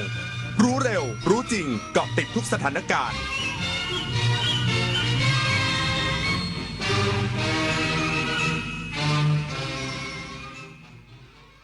เราฟังข่าวต้นชั่วโมง 22 นาฬิกากับอานนท์นันตะสุคนครับคณะกรรมาธิการการสาธารณสุขสภาผู้แทนราษฎรขอประชาชนอย่าตระหนกโรคแอนแทรกเพราะสามารถป้องกันได้อีกสักครู่กับมาติดตามรายละเอียดครับ ขอเชิญพุทธศาสนิกชนและผู้มีจิตศรัทธานมัสการพระสมเด็จองค์ปฐมพระพุทธเมตตาณวัดเทพประธานอธิพรอำเภอสอยดาวจังหวัดจันทบุรีพระพุทธรูปนินรัตนะองค์แรกและองค์เดียวในโลกสร้างขึ้นเพื่อถวายเป็นพุทธบูชาและเป็นพระราชกุศลแด่ในหลวงรัชกาลที่ 9 เนื่องในโอกาสพระราชพิธีมหามงคลเฉลิมพระชนมพรรษา7 รอบ 5 ธันวาคม 2554 ร่วมเป็นส่วนหนึ่งในการสืบสานศิลปะพุทธศาสนาแห่งภาคตะวันออกสักการะได้แล้ววันนี้24 ปีแห่งเส้นทางของกองทุนหมู่บ้านและชุมชนเมืองที่ดำเนินการภายใต้รัฐบาลที่สนับสนุนเสริมสร้างศักยภาพผ่านไปยังกองทุนหมู่บ้านและชุมชนเมืองทั่วประเทศโดยแบ่งตามขนาดของหมู่บ้าน3ระดับ S M L เพื่อให้กองทุนมีอิสระและมีส่วนร่วมในการดำเนินงานงบประมาณให้เป็นไปตามความต้องการของคนส่วนใหญ่โครงการ SML ส่งตรงโอกาสถึงชุมชนโดยชุมชนเพื่อชุมชนเกิดเป็นอาชีพสร้างรายได้และเป็นรากฐานในการดำเนินชีวิตอย่างมั่นคงสำนักงานกองทุนหมู่บ้านและชุมชนเมืองแห่งชาติพายุรุนแรงคลื่นความร้อนน้ำท่วมฉับพลันสภาพอากาศสุดขั้วกำลังทวีความรุนแรงขึ้น อย่าชะล่าใจกับภัยธรรมชาติที่คาดเดาไม่ได้ แต่เราสามารถช่วยกันชะลอสภาพอากาศสุดขั้วด้วยการลดการใช้พลังงานหันมาใช้ขนส่งสาธารณะและพลังงานสะอาดทิ้งเศษอาหารให้น้อยที่สุดมาช่วยกันลดคาร์บอนฟุตพริ้นท์เพราะทุกการกระทำเล็กๆของเราล้วนเป็นก้าวที่ยิ่งใหญ่ในการปกป้องโลกใบนี้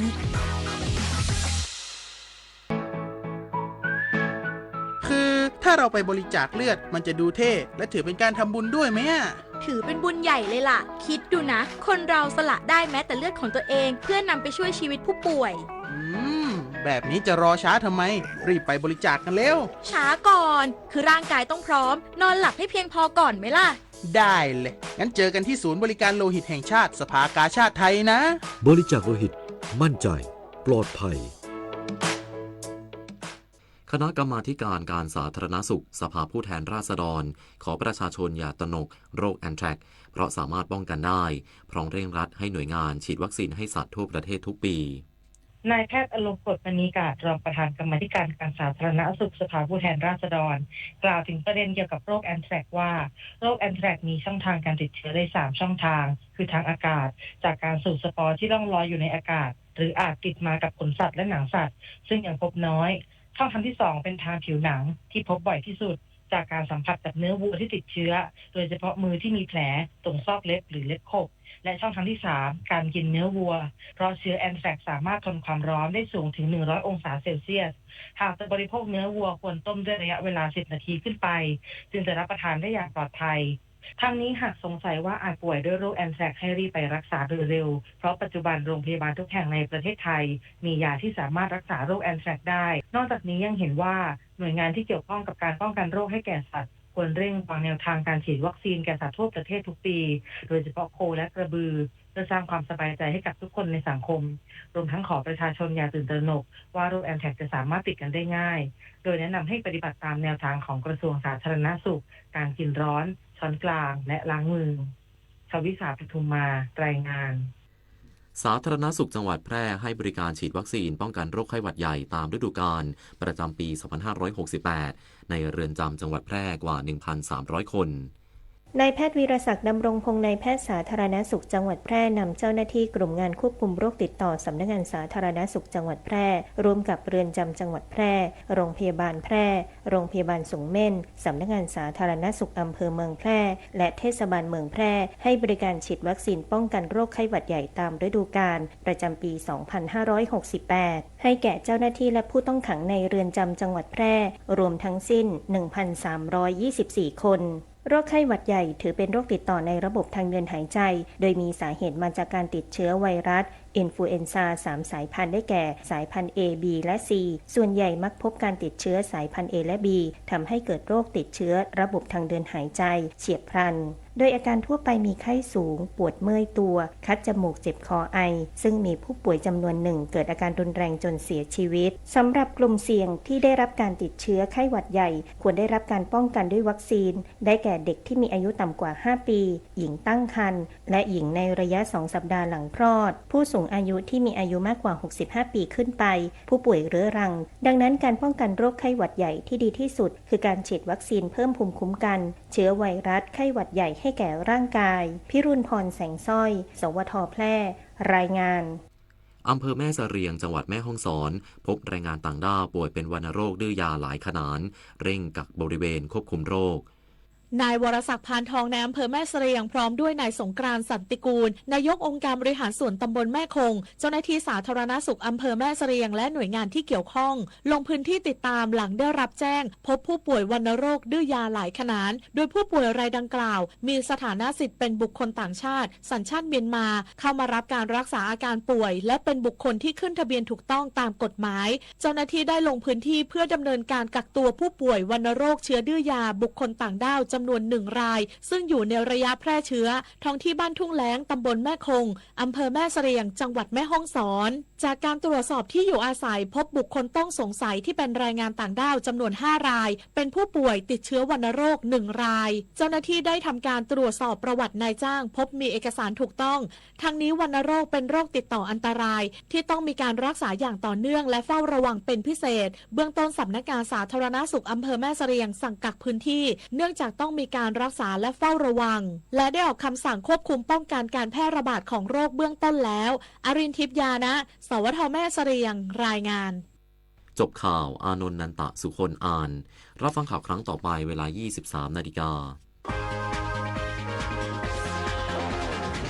ติดตามข่าวที่นำเสนอไปแล้วได้ที่ www.thainews.prd.go.th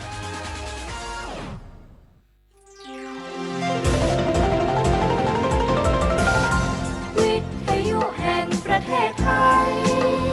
ให้ความรู้คู่ความสุข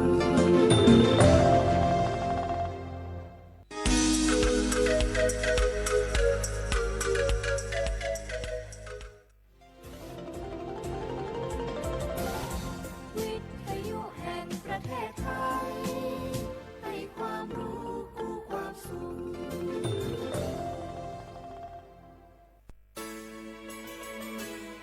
สถานีวิทยุกระจายเสียงแห่งประเทศไทยจังหวัดเชียงใหม่ AM 1476 กิโลเฮิรตซ์สถานีวิทยุภาคภาษาชาติพันธุ์แห่งเดียวในประเทศไทยที่มีความทันสมัยเชื่อถือได้สร้างอัตลักษณ์กลุ่มชาติพันธุ์สู่สากลพล่ะแก้วเกยสังเกตก็ในปฏิทินไทยอ่ะมีวันสำคัญเกี่ยวกับสถาบันพระมหากษัตริย์อยู่เกือบทุกเดือนเลยนะแต่ก็นี่แต่กะก็อย่างเช่นเดือนมกราคมวันที่17วันป่อขุนรามคำแหงวันที่18วันสมเด็จพระนเรศวรมหาราชส่วนเดือนมีนาคมวันที่31วันพระบาทสมเด็จพระนางเกล้าเจ้าอยู่หัว2เมษายนวันคล้ายวันพระราชสมภพกรมสมเด็จพระเทพราช6เมษายนวันจักรี4พฤษภาคมวันชัดมงคล3มิถุนายนวันเฉลิมพระชนมพรรษาสมเด็จพระนางเจ้าพระบรมราชินีใจวันที่28 กรกฎาคมวันเฉลิมพระชนมพรรษาพระบาทสมเด็จพระเจ้าอยู่หัววันที่12 สิงหาคมกับวันแม่แห่งชาติ24 กันยายนวันมหิดลนี่เดือนตุลาคมก็มีวันสำคัญก็คือ13ตุลาวันคล้ายวันสวรรคตของในหลวงรัชกาลที่9วันที่21ตุลาวันคล้ายวันพระราชสมภพสมเด็จย่าและก็23ตุลาก็เป็นวันปิยมหาราชวันที่14พฤศจิกายนวันพระบิดาแห่งฝนหลวง25พฤศจิกายนวันวชิราวุธและก็วันสำคัญในเดือนธันวาคมคือวันที่5วันป่อแห่งชาติครับสังคมไทยเฮาอ่ะให้ความสำคัญกับวันเหล่านี้คนไทยฮักและก็เทิดทูนสถาบันพระมหากษัตริย์เพราะสถาบันพระมหากษัตริย์อยู่คู่กับคนไทยมาอย่างยาวนานปรารถนาดีจากสำนักงานประชาสัมพันธ์ที่3กรมประชาสัมพันธ์ค่ะนี่คือเสียงแจ้งเตือนและข้อความที่ท่านจะได้รับในพื้นที่จังหวัดเชียงใหม่วันที่13พฤษภาคม2568เวลาบ่ายโมงท่านอยู่ในพื้นที่ที่ได้กำหนดทำการทดสอบระบบแจ้งเตือนภัยผ่านเซลล์บรอดแคสต์โดยกรมป้องกันและบรรเทาสาธารณภัยหรือปภ.ที่ส่งตรงไปยังโทรศัพท์มือถือของประชาชนในพื้นที่เสี่ยงภัยเพื่อให้มั่นใจได้ว่าทุกคนจะได้รับข้อมูลแจ้งเตือนภัยและเกียมรับมือได้อย่างทันทีหูแล้วบอกต่อโปรดอย่าตื่นตระหนก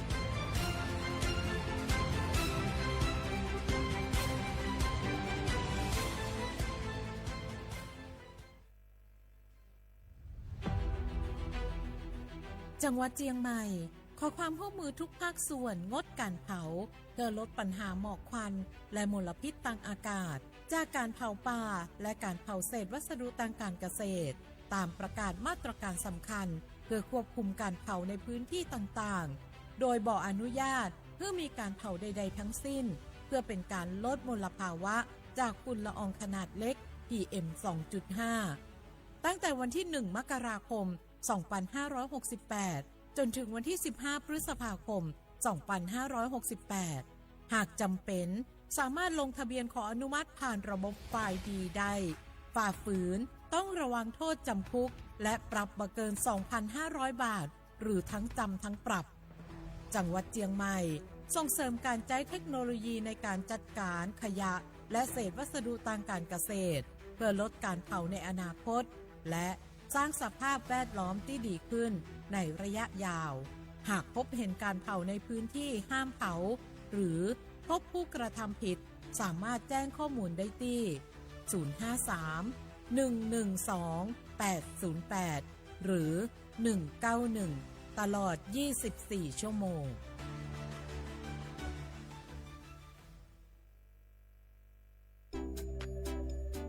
อยากใช้สิทธิ์30 บาทรักษาทุกที่ที่คลินิกทันตกรรมเพียงสังเกตโลโก้30 บาทรักษาทุกที่ก็สามารถรับบริการอุดฟันถอนฟันขูดหินปูนเคลือบหลุมร่องฟันเคลือบฟลูออไรด์ไม่เสียค่าใช้จ่ายใช้แค่บัตรประชาชนไม่ต้องรอคิวนานสอบถามข้อมูลเพิ่มเติมโทร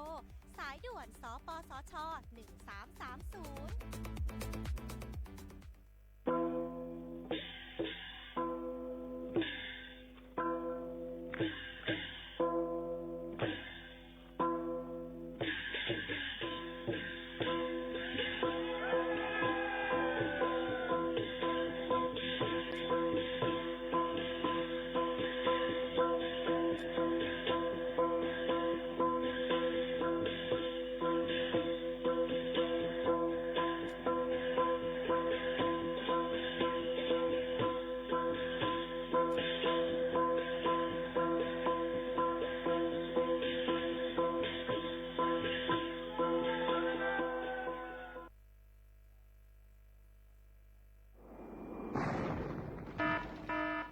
เจดอนเก้งใหม่ย้อนตั้งโฮมมือกูฝ่ายเงื่องแวลองเผาป่าไม่เถื่อนคือไห่สวนตอนตาที่ลดย้อมหมอกก้อนกล้องในจันล้มจอมหนังคอปืนเผาไว้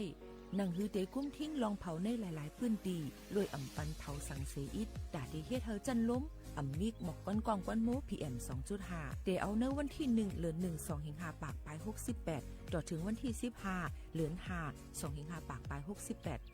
สั่งว่าหลูไล่เผาในจึงเตไล่ลงเสียนหมายย้อนขว้างดีแอปพลิเคชันไฟล์ดีไล่อยู่ค่ะสั่งป่นเป็นเดญ่าตามตกคอกแลนไม่ตามเงินอ่ำป่น2เหงหาปากวัดอ่ำนั้นตั้ง2อันเก้งใหม่ปันเฮียงดาได้ใจเทคโนโลยีดาได้เพียวกวยอยู่ยุกยักแลไม่ดอกในให้ในสวนหนังหือลองเผาป่าไม่เตลดย้อมและเฮ็ดให้สภาวะฟิงตื้นเป็นจึงสลีดาบยินยาวข้าวหึง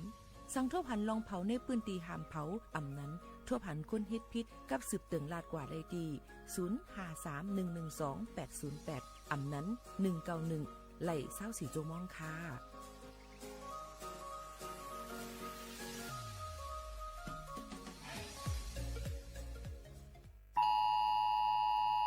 เสียงในเป็นเสียงปันฟังและขอความอันเดเลยหับในวันที่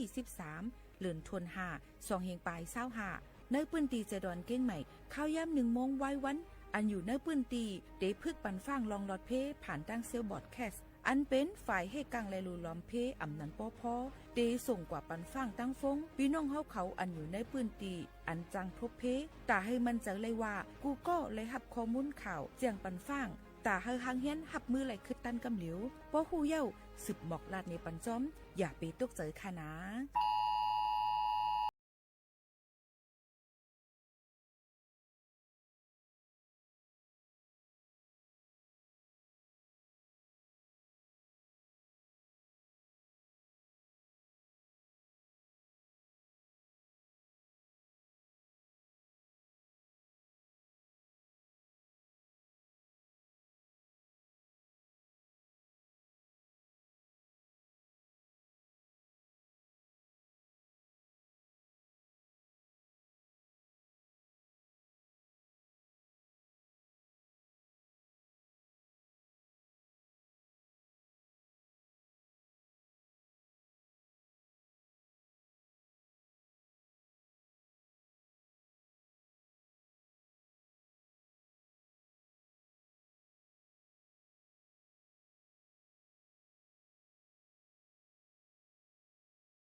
มาซุงค่ะมาซุงพี่น้องผู้ยินถ่อมเสียงใต้ดังเสียงกูก็กูเกินค่ะทบกันดีเนอร์ตอนการ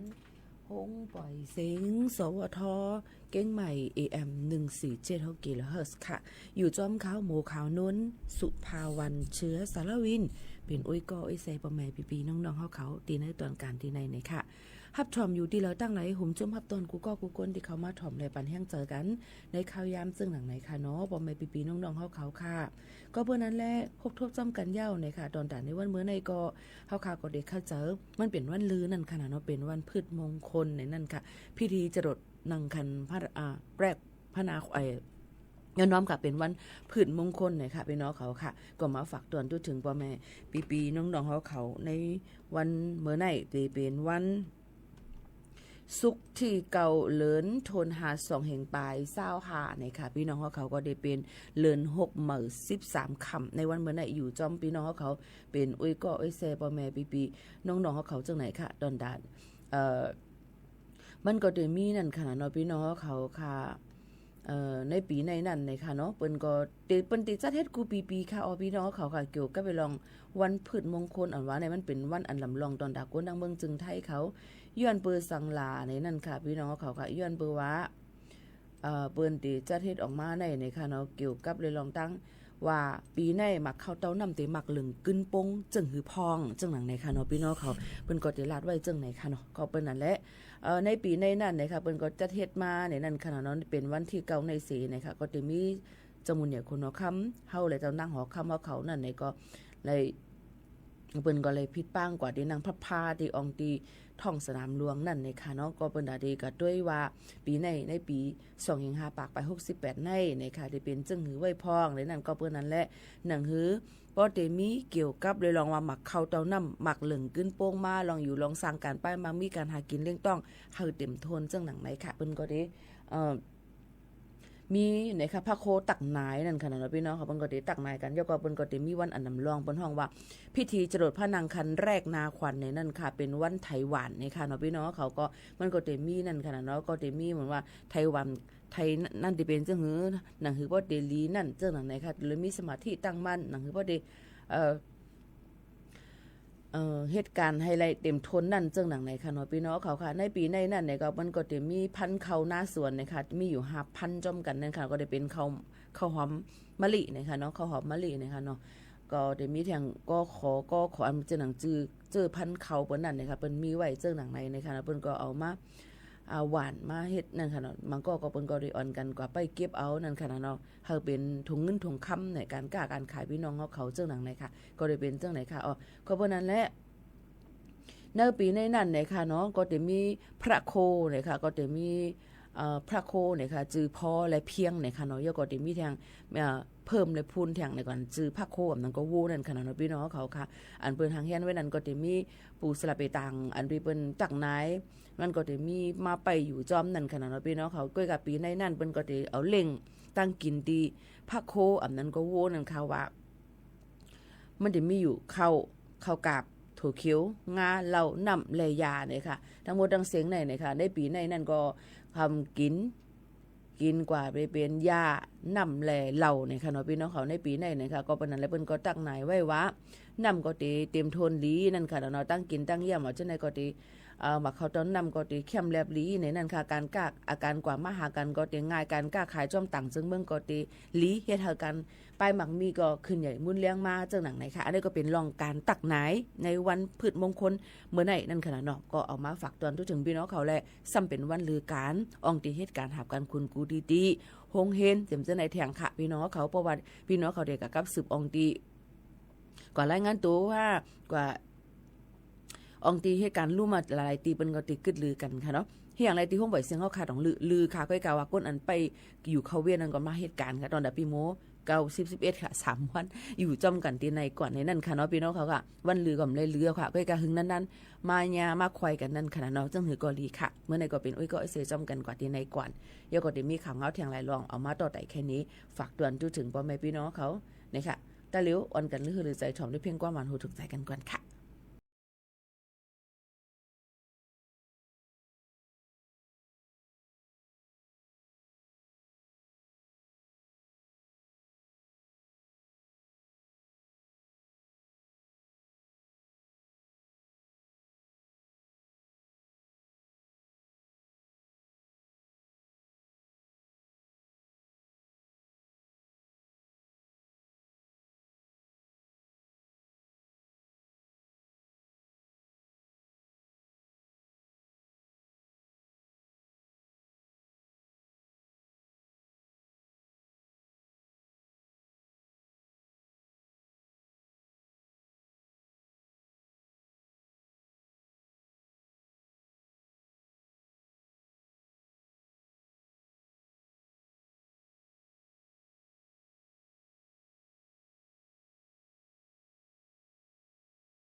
ทอมไล่นะคะในตอนการเฮาค่ะที่ห้องปล่อยเสียงเก้งใหม่ AM 1476กิโลเฮิรตซ์ค่ะอยู่เป็นอ้อยก็อ้อยเซปอแม่พี่น้องเฮาเขา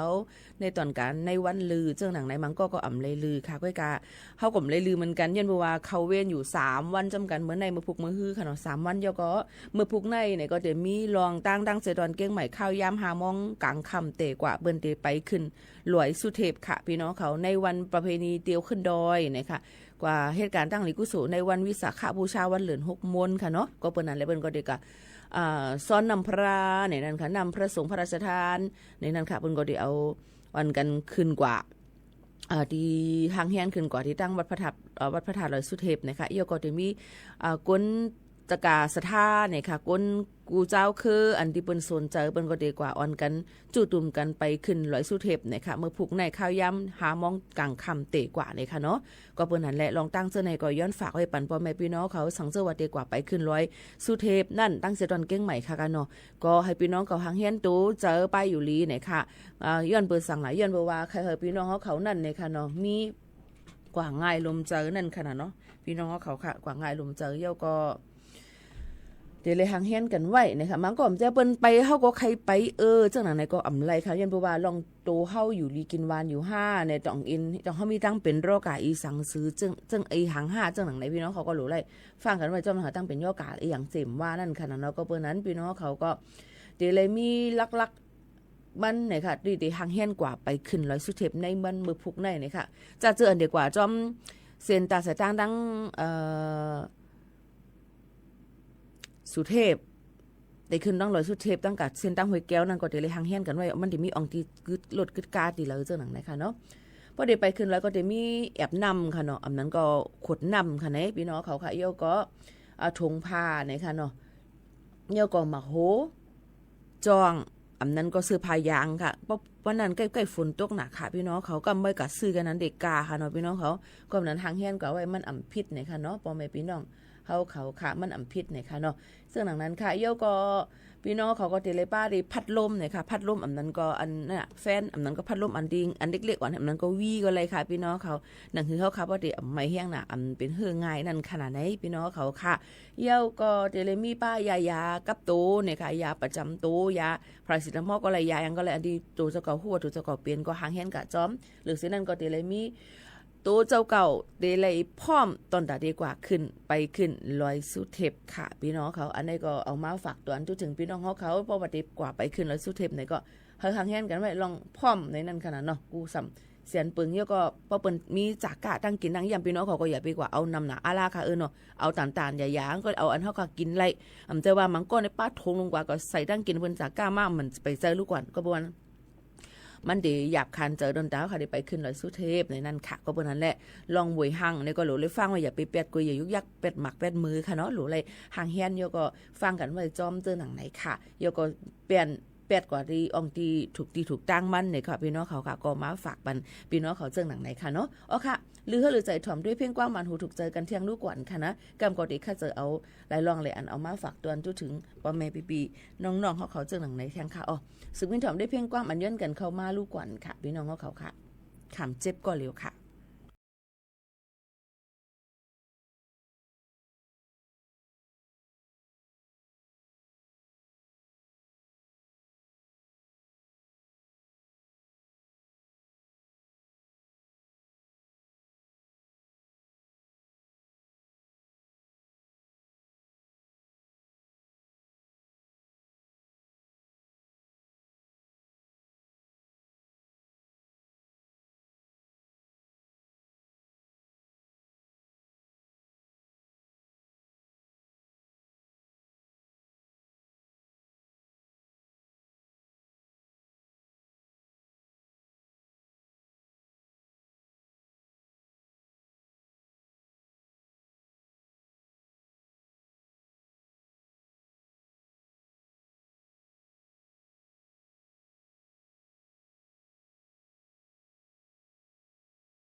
ค่ะพี่น้องเขาค่ะห่มโจมหับตอนนะคะ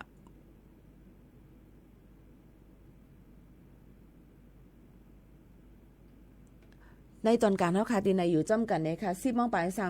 นปลาย3จะกันค่ะในตอนการเฮาค่ะฮบทบจ้ำกันกูวันค่ะหมังก็ว่าถ่อมเสียงมาปียาวเข้าหึงตึกมาหันตัวหันพังหางเมื่อในกุ้ยเนี่ยค่ะก็ห่มโจมหับตอนแล้วก็ยินโจมค่ะดีเลยหันกันนั่นขนาดไหนหันกันตีแล้วก็กำน้ำบางปอกมาปีหมูหำเลยปืนปล่อยเสียงกว่าจังไหนกำลังใจค่ะบางปอกมาในอ่ำตั้นเลยฮู้จักมักจือต่างก็แล้วก็บางก็บ่ฮู้จักปีหมูเนี่ยก็ถามไรตรงตักไรนะคะอำเจ้าว่ามันก็ว่าอย่างปีหมูเขานุ่นลาตัวเฮาหล่ะในคากลมฮู้ว่าพี่น้องเขาเป็นไต้เป็นหังเป็นขี่เป็นมันเป็นกล้าเป็นอีหังนั่นค่ะเนาะย้อนเพราะว่าคนที่ฮู้จักที่หันเฮาในของเฮาไลฟ์อยู่กูวันโยก็เฮาคาเหตุการณ์จังไหนค่ะเนาะเปิ้นก็ได้ยามหันก็กำฮัดตักก็ได้มีมันก็หันเยาเฮากลมฮู้ว่าเฮาเลยเฮ็ดจังหือกาซ่า5กว่าที่เราเสียมว่ามังปองมาเฮากลมได้ยุ่มไว้อยู่ตา4ค่ะเนาะมันก็ได้ว่าคากินนั่นลุงอำลัดตัวเฮานี่ก็อย่าไปว่าก็บ่นั้นเฮาคาใจติได้ว่าอยู่กว่าจอมวันไหลวันนั้นเหี่ยวก่อนองตีเตกว่ามันก็มีองตีหลายๆตีมันจะว่ารู้เลยยืมไว้เฮ็ดเองกว่า24ชั่วโมงก็สำไรนั่นขนาดไหนก็วันนั้นแค่เนาะป่องเจอปันกันเพราะหันนี่ก็ต้องตักกันแล้วก็อุบโอถึงกันไล่นะคะก็เตะห่มจมเตะๆนะคะซ้ำเที่ยงลองนึงค่ะอันนี้หมู่ขาโน่นเลยไม่เจออยู่ก็เป็นอันที่เฮือเจอจอมนั่นก็เตมีอยู่เที่ยงอันนึงเมื่อนังเฮาค่ะพี่น้องเขาเล่นสื่อโซเชียลมีเดียนะคะเลยเนาะเฮาว่าก็เบิ่นนั้นแลมันก็นั่นก็เต็มหมอเรียนพอง5หมอเรียนพอง5จังไหนค่ะเนาะมันก็ตึกขาเรียนกล้วยก็ตักยิงหมู่เขาโน่นมารวยตีว่าอำได้ต้วยว่าเฮาเป็นจังดิโปรไฟล์มันนั้นมันเต็มมีไว้ค่ะจื้อหังเหตุการณ์ใดๆอยู่ที่แล้วจังนั้นจังไหนมันเต็มหนีไว้ตอนแต่หั่งปิงหมู่ค่ะเนาะมันตื่นเต้นหนีไว้แจ้งแรงลีอยู่เย้าค่ะว่าเป็นเพราะเหตุการณ์อีสังอยู่ที่แล้วจังหือพองเฮาถึงเปิดเผยแจ้งแรงก็บ่ว่าเป้าเฮาค่ะได้ลงสื่อโซเชียลมีเดียอีสังเสมว่าเป้าเฮาค่ะเปิดเผยแจ้งแรงนั่นในหึงนั่นเปิ้นก็มันก็ติยาให้มันกวยกว่าแปดจังได๋ค่ะกำน้ำซ้ำเตตักมาเยาก็ล็อกโปรไฟล์นั่นขนาดเนาะพอล็อกโปรไฟล์มาเฮาก็จังเขาก็เรียกว่าสู่เจ้าเป็นเผอก็แล้วลูกล่างนางเผอเป็นพี่เป็นน้องค่ะเป็นเผอในจังฮาบในค่ะเนาะก็เปิดมันก็ซ้ำไปใส่แค่พังตัวเจ้าเก่าจังหนังไหนค่ะก็ปนนั้นเลยเป้าเฮาค่ะได้เล่นสื่อให้มันแจ้งแรงก็กวยนั่นในค่ะเนาะเฮาค่ะได้เลยยืนยันหลักฐานเงาหักศักดิ์ศรีเฮาเป็นเผอจังหนังไหนค่ะเยาก็ทางอินมาลูกอ่อนอาสักอำไปถึงจอมหนังเปิ้นตำว่างมันเปิ้นก็ติอำปันเจอปันเรียนเดี่ยวในค่ะเนาะพี่น้องเขาก็เปิ้นนั่นแหละมันเป็นเพใหญ่ลงตอนตาเฮาเด้ๆมันก็เอาใจเสือในเป็นการกล้าการขายหาเงินก็หลีค่ะบ่หาเลยลองตั้งถูกแม่นมันก็ใจเสือในเป็นการว่ามาเฮ็ดวัดไว้ก้นเฒ่าตีเฮาแลไว้ก้นเฒ่ากันนั้นจังได๋มันมีค่ะไว้ก้นเฒ่าดังเมืองจึงไทยไหนค่ะเดี๋ยวก็ไม่ขึ้นผึกเปิ้นว่านั้นมาว่าเฮาเฮ็ดไว้ตอนตาเข้าหมู่จุ่มเฮาค่ะก้อยค่ะรู้มันก็ว่าเฮ็ดไว้ก้นเฒ่าตอนตาได้ก็นอนเกี้ยงอำตาบ่มีวัดไว้อีสังค่ะพี่น้องเขาอำตาบ่มีไว้ก้นเฒ่าก็นอนเลยค่ะก็เปิ้นเฮาค่ะก็ถือศีลกำศีลนอนเกี้ยงค่ะรู้จ้างดูเฮ็ดสังค่ะก็เปิ้นนั้นเลยขย้อนฝากฟังไว้ปันพี่น้องเขาว่าใจสื่อให้มันเป็นพรลีอย่าไปใจสื่อให้กายหยอกเลียนกินเอาเงินเปิ้นมันอำลีค่ะพี่น้องเขาย้อนเปิ้นนั่นแหละถ้าไม่ทำเน็ตลบ8ค่ะลองเขาไล่นั่นมาเฮ็ดไว้ก้นเท่าดีเขา3เฮงดอกถึง5เฮงหวาดเงินไทยก็แม่ว่าอำใจค่าเฮาคาลาลีอยู่รู้ใจตอนตาในหมู่จุ่มเด้เนี่ยสมาชิกอันนั้นอันไหนเด้หยอกเลียนกินกันมาปี10ปีจังไหนมาไว้อันเดียวอันก็มาไว้เสื้อเรืองว่าไว้เข้าจุ่มว่าไว้วัดไต้ว่าไว้อันนั้นอันไหนให้ไหนค่ะในพี่น้องเขาย้อนเปิ้นนั่นแหละพี่น้องเขาอย่าไปยุ่งเป็นง่ายค่ะอย่าไปเงื้อในร้านซื้อๆนะป้อมรัดซื้อในพี่น้องเขาถึงอกถึงใจลีค่ะเนาะก็เปิ้นนั้นอย่าไปอย่าไปปันเปิ้นหลอกเลียนกินเงินเฮาคานั่นค่ะเนาะเดี๋ยวมันก็ว่าไว้เข้าจุ่มสมาชิกเฮาคานั่นในเปิ้นเอา100 200ก็มันก็เอา3เฮง5เฮงเลยกินเป็นกะหือยาวค่ะละ1วันเหตุการณ์หือเลยแค่ย่อย 4-500ก็เปิ้นนั่นแหละอันนั้นรู้ให้หังค่ะเนาะก็เปิ้นนั้นพี่น้องเขาก็ฟังกันไว้จ้อมไหนค่ะวัดไว้ก้นเท่าตอนน่ะก้นไทยก็ตาเหลียวในเปิ้นมีป้อว่าเปิ้นเดี๋ยวใส่ไว้กับโต13หลักนั่นขนาดเนาะไว้กับโตไม้พางบัตรประจำตัวประชาชนเนี่ยค่ะเปิ้นได้ใส่อันนั้นกุ้ยก็บ่ว่าเปิ้นก็ติดด้วยวันเดือนปีเกิดมันไล่ว่าก้นนั่นอาศักกะหือก้นก่อนนั้นอายุกะหือจังไหนเขาอาศักไว้ก้นเท่านั้น60ขึ้นเนอค่ะเปิ้นได้ห้องว่าไว้ก้นเท่าก็เปิ้นนั้นพี่น้องเขาก็รู้เลยฟังกันไว้จ้อมไหนนั่นค่ะเนาะในก็เกี่ยวกับเรื่องการเล่นสื่อโซเชียลมีเดียแล้วก็ออนกันแชร์ออนกันใครเฮ็ดใครหาเพราะว่าเรื่องวัดเรื่องไหวมาเนี่ยก็หูบ่กลางลงไว้ค่ะเนาะก็ไปถ่อมก็เฮ็ดกันแล้วก็เฮ็ดเงินค่านั้นก็มันเป็นทางหลอดมันเป็นทางก็กะเปิ้นเลยโห นำมันมาหูเสียนหูลานมันมาพี่น้องเขาวนจำด้วยค่ะลูกก็เปิ้นนั่นแหละอย่าไปให้มีก้นหยอกแลนกินเนื้อเฮาขาเสกำในนั่นค่ะพี่น้องเขาอันนี้ก็ย้อนฝากฟังไว้ปั่นเลยค่ะเนาะยก็อันที่ขึ้นมาสืบด้วยแทงค่ะอันพี่น้องเขาขึ้นอุบโทรศัพท์มาวิดีโอคอลมา1 มอง 2 มอง 3 มองกลางขึ้นกลางในตัวมันใจมิวมันค่ะพี่น้องเขาอันนี้ก็ย้อนน้อมเนี่ยค่ะเนาะให้ฮู้ถึงขิงข้าวยามมันอีกนึงสู่เจ้ามีตาลับตานอนก็เฮาค่ะมีตาลับตานอนอ๋อเนี่ยเคยย้อนฝากฟังไว้ปั่นสืบมาดีแชทแทงค่ะเนาะพี่น้องเขาค่ะยก็มันก็ว่าจงสู้ไปมีเจ้าเฮิรน5จังนั้นเคยย้อนอุบสู้นะคะว่าย้อนน้อมค่ะเนาะค่ะก็กูผิดกับมีสู้นะคะเนาะพอขาตักก็ว่าขาเกพอตักกะก็ว่าเฮาขาลาจอมเนี่ยค่ะมันมีหลายก้อนนั่นค่ะเนาะมันก็ว่าสู้ที่ค่ะว่าเพราะผมฮู้จักกันอย่าไปห่วงค่ะเนาะสู้ในขากูเนี่ยในค่ะเนาะคือเขาว่ากีประพานั่นเนี่ยย้อนเบิ่นนั่นแหละย้อนน้อมอย่าก็อย่าไปป่นเปลี่ยนส่วนใดส่วนเปลี่ยนก้นเสกำในใครย้อนฝากไว้ปันพี่น้องเขาเจิงหนังไหนค่ะกูลองกูอันค่ะนะพี่น้องเขาอันนี้กำอันอีดอนแจกอ่อนเกค่ะเนี่ยมีทางตั้งนำตั้งหลายค่ะเนาะยก็เอาแค่พังเปิ้นกว่าลงกว่าต่างกับเฮ็ดอันป้อมเต็มจังได๋ก็อย่าไปเฮ็ดนะคะเนาะมันผิดปักเปิงหมายมีตั้งคอมพิวเตอร์เปิ้นแจ้งความเลยเปิ้นเอาตั้งผิดเฮาค่ะตามเงินเลยตัวคอกอะไรค่ะนะยันเปิ้นนั้นกูลองกูอันนั้นเฮาค่ะหลูเลยเปิดตาหันเลี้ยงแล้วก็เลยเพี้ยนนำค่ะพี่น้องเขาบ่ดีกว่าตักหาเพิ่นจึงหือเนี่ยก็เดี๋ยวถามเพิ่นบางปองมากติใครฮู้เรื่องเปิ้นนั่นบ่ลืมบ้านเราลองตัวเจ้าเก่าก็มีค่ะพี่น้องเขายันเปิ้นนั่นแหละเปิ้นปันหู้อีสังก็หู้ตึกตีอันเฮาคาหรูเลยหู้นั่นก้อยหมังลองว่าเปิ้นก็ใครเป็นเรื่องสึงซิมเดี๋ยวก็เป็นเรื่องส่วนตัวอำใครปันเฮาคาหู้จอดเจกว่าไล่ย้อนเปิ้นนั้นอย่าไปกว่าใครหู้ลองเปิ้นกูลองกูอันเนี่ยค่ะเนาะกูวันไหนเฮาคาหรูเลยเฮ็ดว่าตัวจะก็เป็นเผอลูกดีเลยมากก็เฮ็ดอีหังอยู่ขนาดดีหรือเสเปิ้นเฮาค่ะพี่น้องเขาก็มาฝากตอนถึงพี่น้องเขาเจ้าหนังได้ค่ะนะสืบทอมด้วยทางเพียงกว้างมันหูถูกเจอกันทางลูกก่อนค่ะพี่น้องเขาค่ะ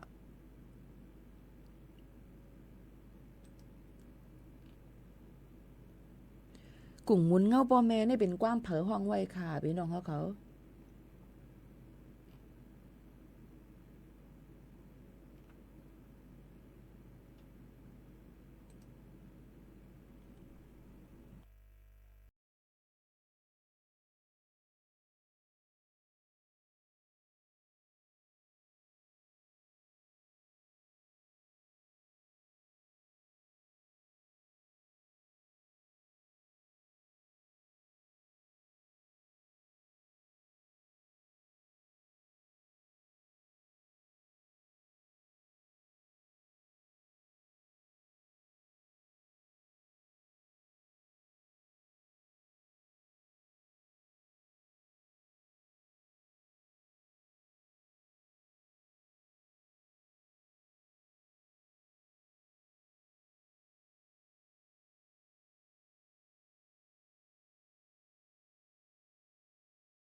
อ๋อค่ะอยู่จ้ำกันโจแก็บกำมาแก็บกำมาเฮาว่า1โจมองบ่เหตุการณ์ในเหมือนทางหึ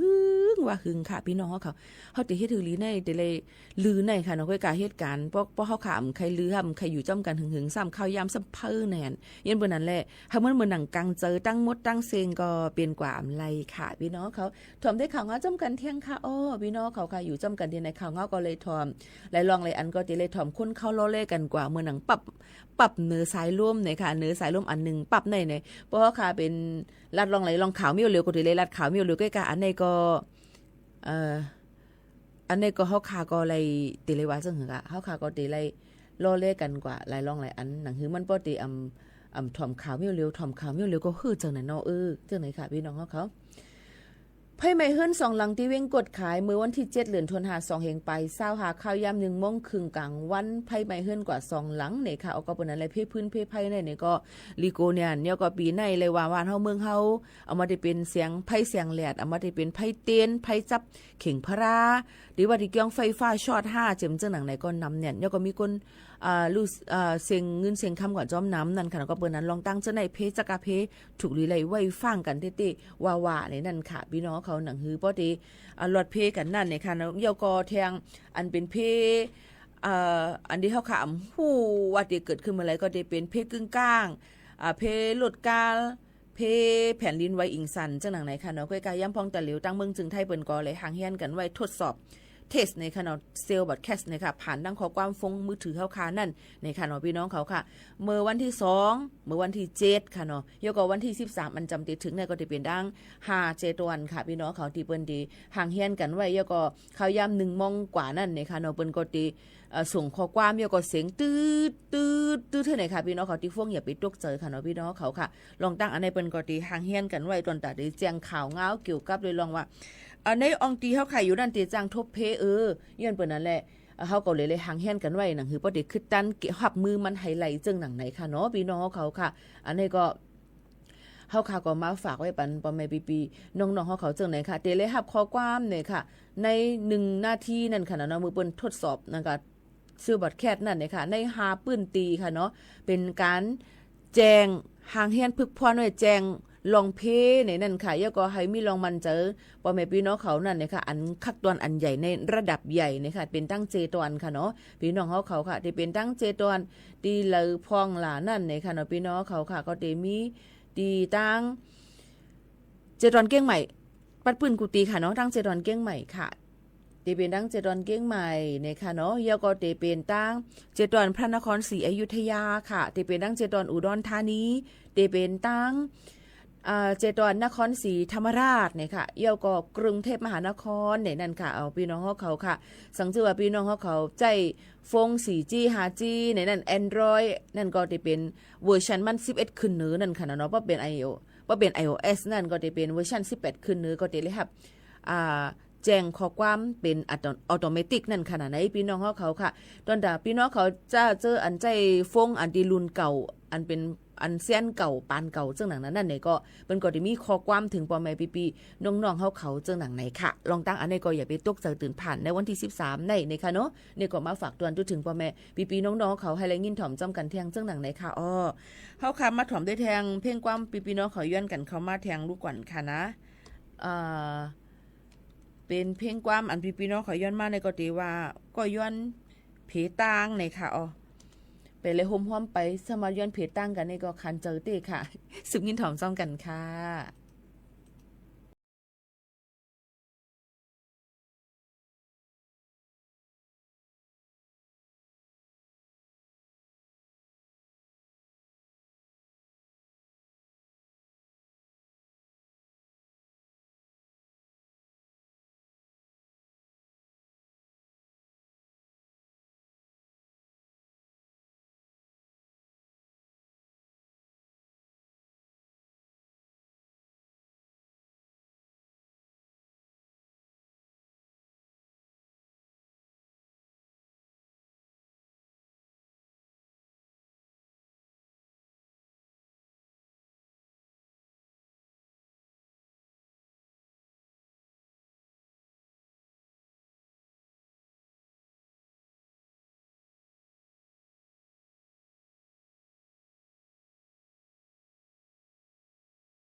ก็ย้อนเพตั้งเนี่ยค่ะยินจมเข้าใจค่ะ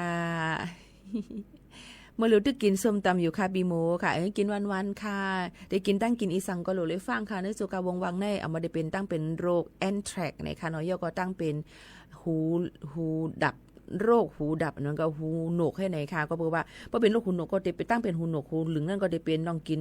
ซุกลิบอันกินเนื้อหมูค่ะเนาะย่อก็แอนแทรกนั่นที่กำนำได้เป็นตั้งอีสานที่กินซอยจุ่ได้กินเนื้อรีผ้าซุกลิบซาลาผ้าจังหนังไหนค่ะเนาะก็เปิ้นนั้นลองตั้งเป็นซะในก็หลูเลยฟังกันไว้กินให้สุกๆนะคะย่อก็อย่าไปเฮ็ดเผลอตั้งหึงก็เพราะว่ามันไม่ข้างหน้ากูมันเดี๋ยวจังเหม็นร่วมไรนะคะโยก็ฝากไว้ปั่นปอแม่พี่น้องเขาว่าวันที่11ถึงวันที่12ฝนล้มเตมาตั้งปดห้องจึงไทยพี่น้องเขาถูกลีไรไว้ฟังกันจ้อมเนี่ยนะคะในวันที่10มื้อผูกนั่นเนี่ยก็จะเป็นเมืองน่านเมืองแพร่อุตรดิตถ์พิจิตรพิษณุโลกและเพชรบูรณ์ค่ะเดี๋ยวไรย่าผลล้มหมักเห็บตกนะคะแล้วนำท่วมนำน่องจังเป็นไรวันที่11เดี๋ยวย่าดังเจดอนแม่ฮ่องสอนเก้งใหม่เก้งไฮพะเยาลำพูนลำปางเมืองแพร่เมืองตากกำแพงเพชรสุโขทัยอย่างก็อุตรดิตถ์พิจิตรพิษณุโลกแล้วก็เพชรบูรณ์ค่ะวันที่12ผลล้มเตกว่าดังแม่ฮ่องสอนเก้งใหม่เก้งไฮลำปูนลำปางเที่ยงเหมือนกันก็เปิ้นนั่นแหละปีน้องๆเขานั่นถูกดีเลยรู้ล้อมตัวถึงอย่าลองหมักเข้าเตานำเฮาค่ะลองตีอยู่ตั้นเศร้าหางเฮียนกันไว้ให้ตัวตั้นเสกำค่ะตั้งเป็นจับใจเสียงพูดปล่อยข่าวก้วยค่ะอ๋อยินจมขอบใจค่ะอ๋อค่ะจังหือก็ลีค่ะข้าวยามดเซ็งค่ะแค่ผัดก็เจรยานป้อแม่ปีน้องๆเขาเมื่อกว่ากว่าเหี่ยวค่ะนะส่งขึ้นมามาทบจอมกันแทงปีโมเดมาอยู่เขาเว้น3วันจำกันที่ไหนเก่า10 11เนี่ยค่ะโยก็ได้มีวันลือเก่า10 11 12วันที่12ตอนดักกว่านั้นดีกว่าลุ้มนั่นเนี่ยก็เหตุการณ์หับการคุณกับติดต่อรายงานตัวจำเจ้าในบรรลือชดเชยวันวิสาขบูชาในค่ะอ๋อพี่น้องเขาค่ะผ่านยันพี่น้องเขาเมื่อกว่าก่อนเยี่ยวค่ะจ่องขึ้นทบกันค่ะนะม่อนๆค่ะขอบใจค่ะ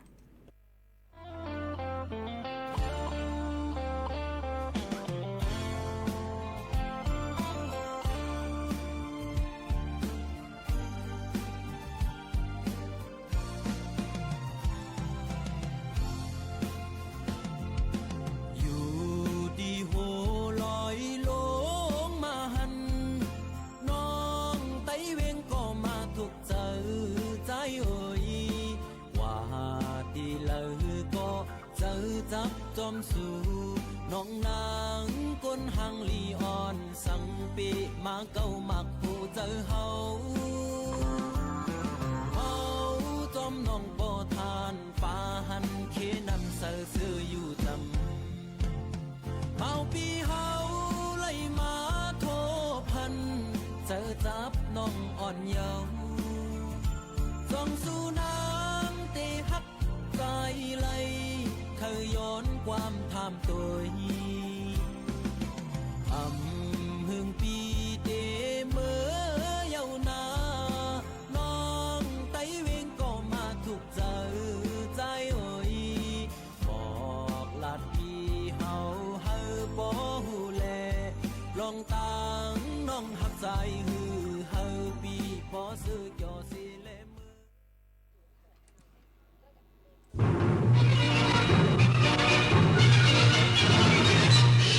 สถานีวิทยุกระจายเสียงแห่งประเทศไทยและเครือข่ายทั่วประเทศเสนอข่าวต้นชั่วโมง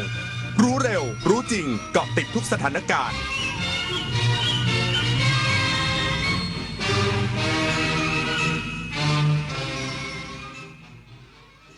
รับฟังข่าวต้นชั่วโมง 23 นาฬิกากับอานนท์นันตะสุคนครับ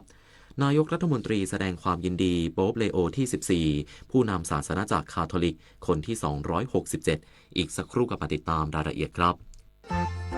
ปกติเวลากินเหลือแบบนี้คุณทิ้งอาหารกันยังไงคะรู้หรือไม่ว่าปัญหาขยะอาหารก่อให้เกิดก๊าซเรือนกระจกเพิ่มขึ้นถึง 8% ส่งผลให้เกิดภาวะโลกร้อนวิกฤตปัญหาสิ่งแวดล้อมที่ทั่วโลกกำลังเผชิญมาร่วมกันจัดการขยะอาหารด้วยการกินแต่พอดีไม่เหลือทิ้งเปลี่ยนขยะให้เป็นประโยชน์เศษอาหารไปทำปุ๋ยอินทรีย์หรือแปรรูปเป็นพลังงานนำกลับมาใช้ใหม่ลดขยะลดโลกร้อนเราเปลี่ยนโลกเปลี่ยน